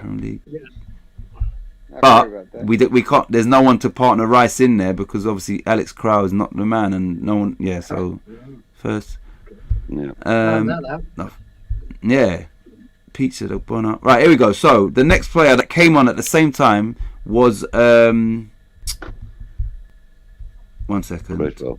Yeah, where is he? It was Aaron Creswell for Ben Johnson. So, Budgie, once again, what would you how would you rate Creswell's performance today? Well, I thought he did well with the time he had. I felt a lot more comfortable with him in that left, fullback position. As I said, I felt that Johnson was out of position and therefore wasn't playing his best game. Creswell came on and was his usual brilliant self. He never fails to perform. Really, it's rare that you get a dull performance out of him, and for that, he's going to get the best score that I'm going to give anybody a day. Are you shitting me? The last man. No, I ain't. He's going to get a 7, which is the best score I've given anyone today. No, you changed it. You gave Rice an 8. Oh yeah, I did. I gave Rice an 8. Oh, okay. Controversial. Controversial. I did actually start off giving him a 7, didn't I? My God. Oh my God. Yeah. I'm going to give him a 7. Give him a 7. Yeah. All right. The Sable team also gave him a 7, and Danny 8 for Cressy. If he's not Hammer of the Year, I'll be dumbfounded. All right. What about you, Lawrence, for Aaron Creswell? No, what I did not see what Budgie saw. In my opinion, I didn't think he wasn't crisp. He didn't have the control. Actually, who had to drive the ball down the field was Rice. He was the one that took over control there. The guys to the left with Creswell and Ben Rama, they were clumsy. They were all over the place. I would be giving him a respected, because I like the guy, a 5.5. 5.5. Before we get to Kieran, Hammerhead says Creswell instantly solidified the left side. He gets a 7.5. Lee gave him a 7. Different game. All right, Kieran, what about you for Creswell? Yeah, I think he done what Dawson did. He just steadied the ship. He didn't do anything spectacular, but everyone felt more comfortable with him there, and they gave you a bit more of an attacking threat. And he was linking up with Rice. He watched it and that. He was linking up with Rice and Ben Rama and whatever. I just thought he was just steadier than young Johnson. Johnson wasn't having his best day, and it just That's true. That's true. solidified the back. We weren't so vulnerable then. Once Dawson had come in and that's what I meant, Lawrence, when I said that Creswell was his usual brilliant self, because that's what he does. He makes sure that left side of that defence is completely and utterly protected, and he also gets himself down the line when he can. That's what I meant by his brilliant self. So I'd give him a 7 because it was so much better to have him on than not. So right. Danny says my highest score 2, Budgie man of the match for me again. I don't know if he's talking about Budgie or Creswell. How can I be wrong? Okay, this is about goal scorers. No, it was me. I was the man of the match. Yeah, I thought you meant that. Yes, you were, but you're always the man of the match, Budge. Budgie, man of the match. That's it. Yeah, always the man of the match. Thanks, Harmony. Crosshammer. I know Hammer. I'm talking about last time. Okay, before the season. Sorry. Check your. Oh. Uh-oh. One sec. Oh, he's trying. He better not beat me because I'll double it. No, you don't need to do that. They're arguing about the first goal at the London Stadium. All right. No, there's nothing here, Wally. Not that I was expecting anything. First goal at London Stadium, didn't he? Wow, you're always trying to up me. Wow, Lawrence Creswell has the highest rating on every you with a teaspoon. When it comes to that, he's trying to teaspoon you, mate, with Davan. well, trust me. Kieran, what are you like with hot food? Budgie, man. I like hot curries, but Did not they do it? ridiculously hot. Yeah. No, that there is like that's not like yeah. Titch, what did I say? I said 50 pounds. What did I Yeah. say for this thing? Oh. They contribute. Oh no! Don't worry. No. Don't worry, You Lawrence. said £10. You said I 10 rate pounds. Lawrence. Oh, Right. 10 pounds. See, Frankie says I rate Lawrence a man. 6. I rate Lawrence a 6 right now. But if he takes a shot of that hot sauce, I'll give him a 10. That's from Frankie. Titch Frankie, like a why kid am I at so Christmas. How about an 8.5 or something? Come on, man. Saucy time. Crosshammer. Reed was top guy. Boom. Right, Antonio. Lawrence, you gave. Yeah, you did. So we just got one more sub, yeah. Yep. Yeah. All right. I thought it was overrated with you guys. Right. So this is the last one, and he came on 78 minutes, and plus he still got the extra time as well, which was where is he? Pablito. Budgie. Pablito. I love the guy. It's silent though. I love him. He, obviously didn't get a great deal of time, did he? But yeah. While he was there, he was. He was just. I felt he was okay. I mean, like everybody else on the day.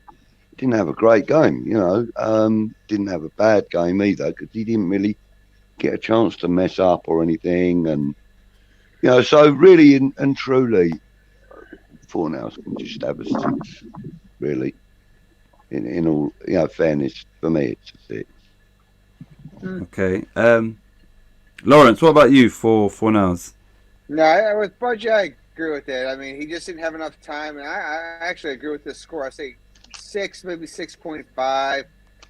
He was trying to get. He couldn't get into his game yet. You know what I mean? When he's that type of player and he's to get into the game, get loosened up. By the time he's fresh and ready to go, the game's over. So I agree with Budge about 6.5. Kieran? Well, Fornals and like Rice, to me, that they both the only reason we won that game. The only reason. And what we wanted Ben Rama to do was spread balls like Fornals did to Rice. And he brought it on and he calmed it down and he links up with Rice, bang, bang, and what a ball he puts into him where Rice cuts in and scores that goal. This is the last kick of the game. And he just threads a fantastic ball to him. And we get that one goal that gets us to extra time and we end up winning it. So it's just as important as Rice. He didn't have as much time. I think if he'd come on early, I think it would have been even better. But I'll give him a 7 because him and Rice were the difference of winning that game and losing it. Because in days of old, we lose that game, and we had them two to bring on to make something happen, and they both did. Yeah. And that's why I'll give him a 7. Hey, Geezer, one question for you before we start. And we talked about this last night, and I was on the chat. And I was not corrected, but don't you think if we would have started our main guys and set the precedent and then control the match and then sub for the other guys would have been better than what we did there? And the players are at fault for sure. But Moyes, by setting that up, I think, and especially after 2 weeks off, don't you think maybe it would have been better to do this like I was talking about, besides Antonio, who just got back from Jamaica? Well, it's one of them things, yes. In hindsight, yes. Yeah, no, I got you, bud. In hindsight, yeah, it probably would have been. But I believe, this is Kidderminster. Moyes believes the team he put out there should be able to do the job. It should be able to do the job. But they didn't. Geezer, totally agree, Bob. I totally agree. And they were terrible. They were terrible. Yep. Why can't Moyes? I mean, you were talking Yamalenko, Ukrainian international. We're talking about Kral, a Croatian international. Like, absolutely abysmal. We're talking about Ben Rama. Algerian international. They can't do a job for you against Kidderminster. That And boy's know what? must be scratching his head going, what the fuck? And I will never. So you have to and bring on the big guns to save it. And know what, Geezer? I would never ask for a crowd to come on again. I kept saying, bring the crowd on. Now, boys knows. No, Okay, boys knows, yeah. Mm. He knows. Right. Lawrence, I got this funny feeling you're going to need to top your drink up. Yeah. You know what? Right. Hold on. This show is now got. Wally, thank you first of all, and Lawrence, thank you for encouraging that. Oh, is that Wally Walters? His real name? Oh, that's kind Yeah. of funny. My name's Larry, and I go by Lawrence. Okay, I want to fill this up because somebody needs some backup. You look, this is hot. Like, this is ridiculously hot. Get some milk. Get some milk. Yeah, exactly. Yeah, Kieran, this. Oh my days! And he's gonna do a tea. Most people their challenge would be they put like a dab on chicken wings, and they might eat 6 wings. He's gonna do a teaspoon, and that's Teaspoon, yeah. that's fire.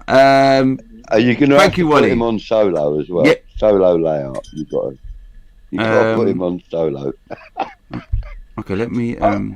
Okay, before I do this, I'm going to request everybody give Tish another pound.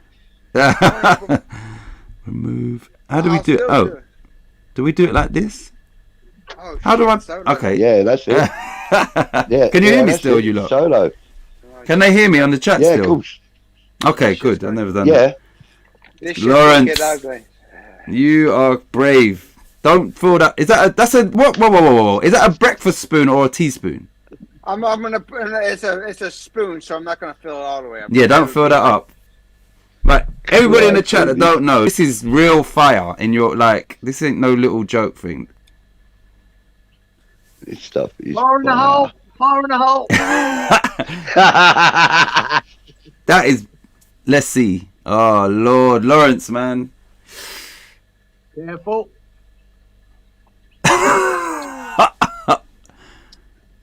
What the? Right, that's.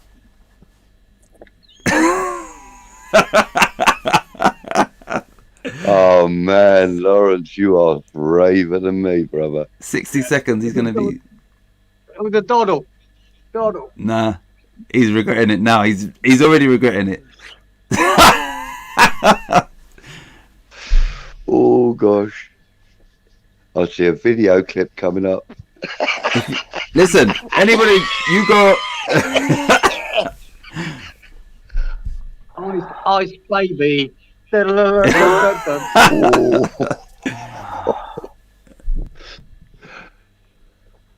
There he is on Look, fire. he's sweating. Yeah, Larry's on fire.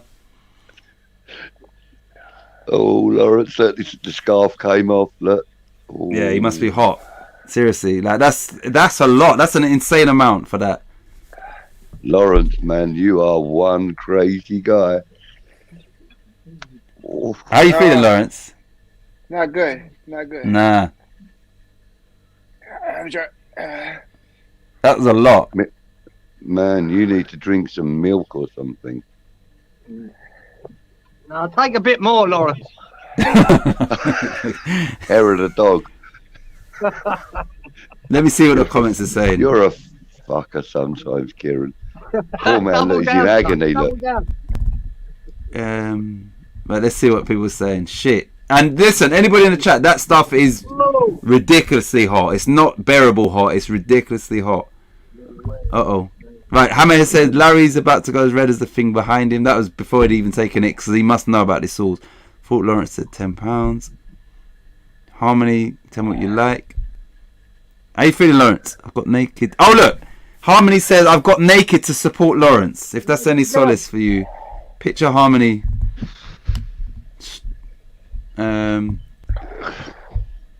Okay, while we're here, we're carrying with the ratings. Probably I love the guy, but still not up to his best since having a baby. Then again, didn't have a lot of time. So Danny gave him a 6.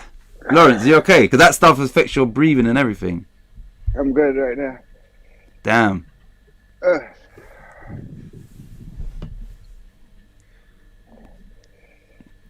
You're a sport for that though. Trust me. Like I couldn't do that. Mate, me either. That's yeah. I can barely take a bloody, Chinese curry these days with my stomach. Holy fuck. Ugh. Well, it's a bit warm, was it, Lawrence? A little bit warm. You ain't even able to talk back because you can't even say a few words of that. Yeah, come on, Lawrence. Man up, for fuck's sake. Man up, son. Well, that was great assist for Declan's goal. Yes, Wally, it was a great assist. Remind me, Kieran, never to invite you to come and support me when I'm doing anything. Right. Let's go back to. Good, take another one. You horrible bastard. Get it into you. Get it into you, son. 7 Man, for 4 now from disabled. Gold though. Yeah, it's hot. It's could be. Fucking hell. Be The just weather's taking a turn here, boys. Is it? Start to blow a gale. Anyway. You right, Lawrence? 6. Yeah. 4 now. I'm working through it. It would take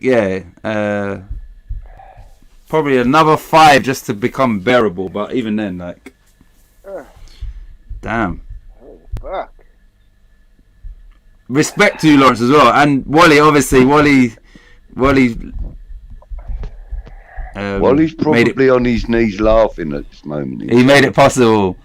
Mate, this is your fault, right?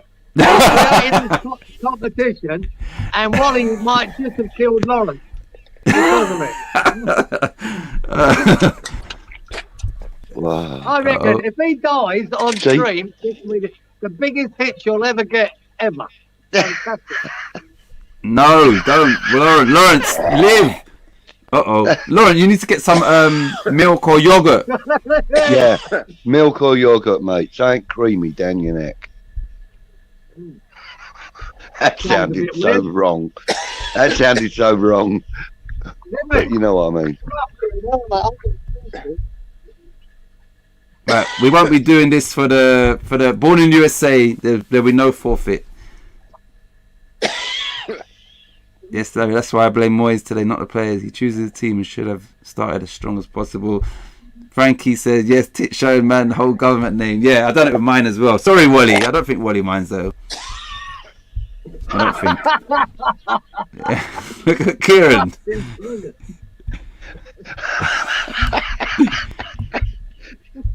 Oh my God. Here's the point. Kieran, you're so fucking cruel sometimes. You're so Alex. Here's the point. No, don't blame me. Blame Molly. Blame Molly. Here's the point. Right? Right, Hammerhead says, I hope Lawrence is alright. Here's the point. Like I said, people do that as a challenge. They put a dab on a chicken wing, eat that, then they're trying to eat 6 wings. He's just done probably,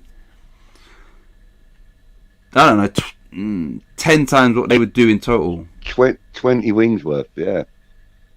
Here's a point. Poor performances that gun so okay. Sorry, yeah, we can hear. Give us a ring tomorrow, Lawrence, see if you're alright. Damn. I hope he comes back on the stream. His wife might come on and hey, Budgie, we're playing Kieran, right? If his wife comes on, which way is it? Budgie, let's get in sync. If she says who done that, right? Get ready, Budgie. No, the other 1, 2, 1.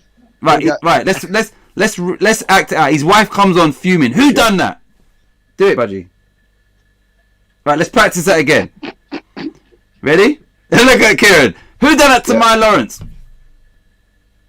Uh-oh. Actually, stitch up Budgie. Yeah, Kieran. Can't point at Wally. Where's Wally? Bring Wally in. We can point at yeah. And he's close to us. Man. Uh-oh. Oh, shit. I forgot about that. Larry's going to have a ring of fire for tomorrow. Oh, yeah. Shit. Yeah, let's hope so. Hey, there's always a silver lining. He will. Hey, we need Lawrence back, though. To make sure. There we go. Look. Yeah, we've got to make sure he's alive now. Thank you, Harmony. And listen, I'll say it again. Anybody like, anytime if you ever feel the need to donate and whatever, it's all gonna go towards this computer, and it's gonna take a long time. But I appreciate, anything that you don't want to do, and when you want to do it, it's not like every time we go live. No, it's not that. If you ever feel you're not actually like today, some people said this is a good show, and you might think whatever. But yeah, there's no. I'm not expecting you lot to just it's not that. He's gonna blow.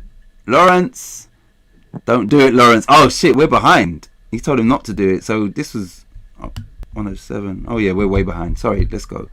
Larry Animal. Look, watch this. 1.5 million Scoville. That sauce is. That's how they measure it. That's like ridiculously hot. What? Yeah, Scoville thing. Yeah, that's big. Hey, anyway. Look, Wally. Look, don't do it, Lawrence. He said. I'm sorry. I'm reading. Message. I can't see that screen so well. Oh, I've done this. That's right. Look, Harmony's done it. She said I've done this shit. It's insane. So she's done it. Wally knows the amount he's took. That's why he's put wow, because he took low. Look, Frankie, fucking legend. He is for that. Kieran, I'm not good with heat. I can guarantee if I put my finger in and just done it, and I'm gonna be like like on fire. Yeah, like I was at a barbecue a year ago, and a geezer, I think it was something similar to that, right? He put a matchstick and put it on someone's mouth. It was a woman, and she nearly fucking died, mate. She was such a mess. She had to go home. She felt so bad. And it was at the top of the matchstick. So, yeah. A dumb American question. What's a breakfast spoon? No, because I said that. Call it dessert. Yeah, dessert spoon. No, teaspoon. You know what it is? I don't use that. Yeah. No, tablespoon we call it. I don't know why I said breakfast spoon. Tablespoon is what we. I don't know why I said breakfast spoon. What you but use yeah, you do it. Yeah, you do. Yeah, but there's there's teaspoon, which is the little small one. Then there's dessert spoon, and then tablespoon is the biggest of the three. Oh, I just know teaspoon and tablespoon. Morning all, but I did say breakfast spoon. I don't know why I said that. Morning, Darren. I don't know. Darren, in case you missed it, there was 4 of us. And the other guy that has gone to have an heart attack, and we're hoping he's going to come back. But if he's gone to have an heart attack, this could make the papers tomorrow. You might even be able to read about it in Thailand. Oh dear. He needs some milk. These donations may have to go towards Titty's legal fees. Yeah. Wally laugh at that. Yeah, I want to see him back on the screen because look, Hiccups is coming. There he goes. Yes. Lawrence, how you doing? Look, oh my, his face is swollen. What the hell? I've never had something that hard in my life. Ron, your face is swollen. I know it is. It's hot. Oh my lord. It's all Did you drink anything, Lawrence? Did you drink anything, son? No, I didn't want to drink that because if you do it, kind of bring it out for the heat. So I went to the bathroom, trying to chill. I'm all good. You look like you've been on the sunbed. Yeah. I made that mistake once, and just once. Lawrence, you're never gonna do that again, are you? I will never do that again. Ever. Yeah, please. Listen, there's no forfeit. It's just it's a bit of pride as to who wins, and you can't be doing that. That stuff is That thing was crazy. He's changing colours to Frankie. Lawrence, though, man, you're big up, mate. Because respect for that. You done do that. Yeah, Lawrence, no chance. I'll give you a 9 out of 10 for that performance. Well done. Guys, I ain't gonna lie to you. I went to the bathroom and yacked my ass off for a minute. I was like, oh man, Titch, you've got to put Harmony's last comment up. Oh man. One sec. Why didn't she go on the stream? Yeah. Why didn't she go on the stream? One sec. But okay, yeah, no, we are a bit behind. I'm just glad Lawrence is still here with us. Oh God.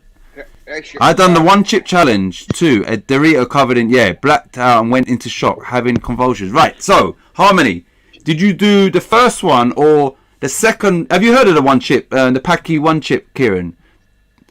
No. Right. So the second one is black. So it comes in like a foil thing. You undo it, and the first one it's like a Dorito size, but it was like a Dorito color. They reinvented, and then the new one is the same size, but it's black, which is obviously even hotter. So Harmony, which one did you do? They're both ridiculously hot, but what he's just done there is crazy. A spoon of that. Well, if you see, there's a few things going around YouTube. The death Look at nut. Kieran. The death nut challenge. Yeah, the death nut. Death nut. Right, Yeah. and that is, your Schofield rating. Yeah. That is 3 million. How many? 3 million. Yeah, I saw that the other day. Someone, because they have like, yeah. Correct. Yeah, But really it's the bad. amount he had as well. It's the amount. Mate, I struggle with spicy knickknacks, let alone that. Right, Lawrence, you're getting a lot of respect in the chat for that. Like, yeah, I definitely couldn't have done it. Curry is good, bud. You just got a slow cooker. Would appreciate any recipes, please. I love curry. I absolutely love curry. But the trouble is, I've got a stomach ulcer, so I can't eat them too high anymore. That's the problem I have. Right, this is a spot on point. Right, watch this. No, Larry is a hard nut. Serious, lads. That would make most men cry and scream their heads off. It's that hot. Yeah, I know it would. I'm telling you now, if I dip my finger in his spoon and done that, I wouldn't be able to take it. I'd be like, yeah, look. Larry's a trooper. He's not singing and dancing at the moment, that's for sure. Nah. He's definitely incapacitated. I can't breathe throughout my nose, just so you guys know. Oh my days. Oh, At least you're here. Yeah, seriously. Oh look, yeah. Where is that video of Charlie Boy? I heard someone told me the other day. I don't know the channel name. What channel is that on, Kieran? You might know. Is it on American Hammers or no? What's that? When Charlie Boy he ate the Carolina. I think it was one of the chili peppers. Oh no, I don't know. I didn't see it. No. Carolina Reaper. Oh my god. Yeah. Them things are ridiculous. Wally might know what channel. Right, let's oh, it was on West Ham. Oh, it was on West Ham Unofficial. That's what channel he done it on. Oh, Charlie Walsh. No, Charlie Boy. No, Charlie Boy. Did he? Yeah. Yeah, a hot pepper. What we got here? Alright. It was I have to download clips of it. It was hilarious. I need to see that. It was Frankie. It was a fundraiser. Oh, it was a fundraiser. Budgie, is it sunny in your house? Not particularly, mate. No, I've just got a really good light. You're right, Lawrence. I'm good. I'm getting better now. They're not sunglasses either, mate. They're just I will never do that again. reading glasses. Never do that again. Hammerhead says that was a bad idea. Yeah, don't do that again. You know, in moderation for your barbecuing, yeah, like you might make a sauce and a bit of that goes in there, like tiny bit of that. That would, yeah. Yeah, exactly. That's totally different than what I just did in the attic, but I did it. Oh, well. But look at Harmony. Yeah, Yeah, Harmony. Dude, covering it. Black time and short convulsions. Damn. Yeah, that's No, crazy. sirens in the background would have been good. That would have really made it a little nervous. Look up. Wally says major respect, Lawrence. I wish I'd gone to school with you, fucking Kieran. You are so stupid. Hammerhead says Larry is the hardest motherfunker I've seen. Yeah, I'd like to affirm that. Couldn't do it. God, that's a little. Oh, Right. hold up. You look. We're gonna go for like literally 2 more minutes. Kieran, overriding thought after today's, the match and then the outcome, and yeah. Yeah, right. But for the game, it was a terrible, terrible game. And all respect to Kidderminster. They really deserved something out. At least they get the penalties. They did. They deserved it. And they were so unfortunate not to get there. And they just seemed to run out of legs near the end, where it showed you different fitness levels, probably between a Premier League team. And not that we showed different quality levels. For most of the game, we didn't. But the fitness levels, I thought, told in the end. And they sort of run out of legs. But at the end of the day, we are down to 16 clubs. And in a draw, there's a lot of clubs there that still could be good draws for us. So it is a positive for us in the end, but my God, it was hard work. Zuma is a worry now to carry on forward. Let's just hope that's not too bad. Yeah, exactly. So, a really poor day at work. But let's hope come Tuesday we can fill the side. And what my worry is that Diop and Dawson will be the centre-half pairing if Zuma's out, which I presume he will be. But we'll have a choice, again, we got through. We'll have a choice. We were lucky to get through. Yep. So Harmony had the new one chip, which is I've seen. It's ridiculous. Budgie, what about you for overriding fault? I thought similarly to Kieran that Kidderminster were the better team on the day. To be fair, we were lucky to get the result that we did. If I'm honest, as embarrassing as it is to say that about a Premiership club, but I think if I was to put it into some kind of rating, I would probably give West Ham an overall rating of 6.5. That's about the average of the ratings I gave. If I was to rate Kidderminster areas, I'd have to give them a 9.5 for their effort and their work rate, the way they played the game, they brought the game to us. I felt that similarly to Kieran, Kidderminster deserved more from the game. Yeah, and I was happy before the score. Before we get to Lawrence, hopefully, Jaime said, I grow chili, so I know how powerful they are. See, we're learning about a lot of you lot, or more. You have some front, Lawrence, won't lie. Yeah, you got big balls for that. Why, Lawrence? I thought you were the smart one in the gang. How wrong am I? That's from Darren. Right. Larry gets a 12 out of 10 from Frankie Boy. Lawrence, man of the match from Harmony. Give the team 5 and the kids 8. Oh, that's from 5 for West Ham, 8 for Kidderminster. And the 17 says big respect. Right, before Lawrence gives his overriding fault, let me big up obviously in regards to channels. Disabled team, Lee Statham. Who else? I've just missed. Paul,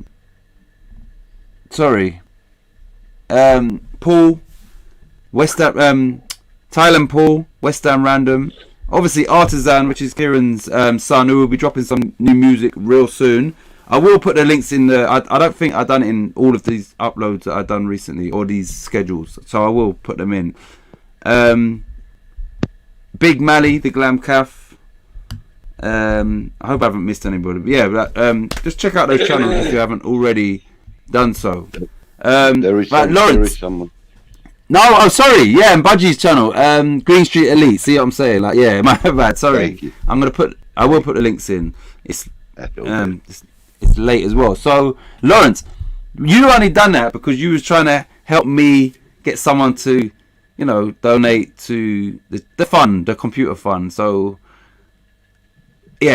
I'm hoping that in the next few minutes you'll be alright. But what's your overriding thoughts on the game today and the outcome? I want to talk about the match, but real quick for 30 seconds is that I think what I really wanted to do today was my donations and doing all that stuff.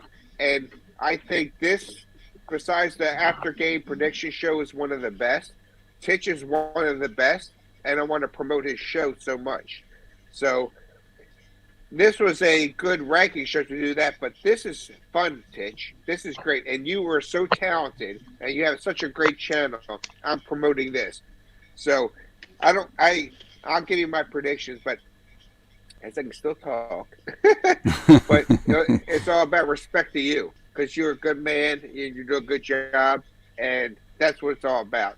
So, and actually, we do the ranking show. Usually takes about 45 minutes, maybe an hour and a half. Yeah, hour. Because it's fun. I love talking to Geezer. I love talking to Budgie.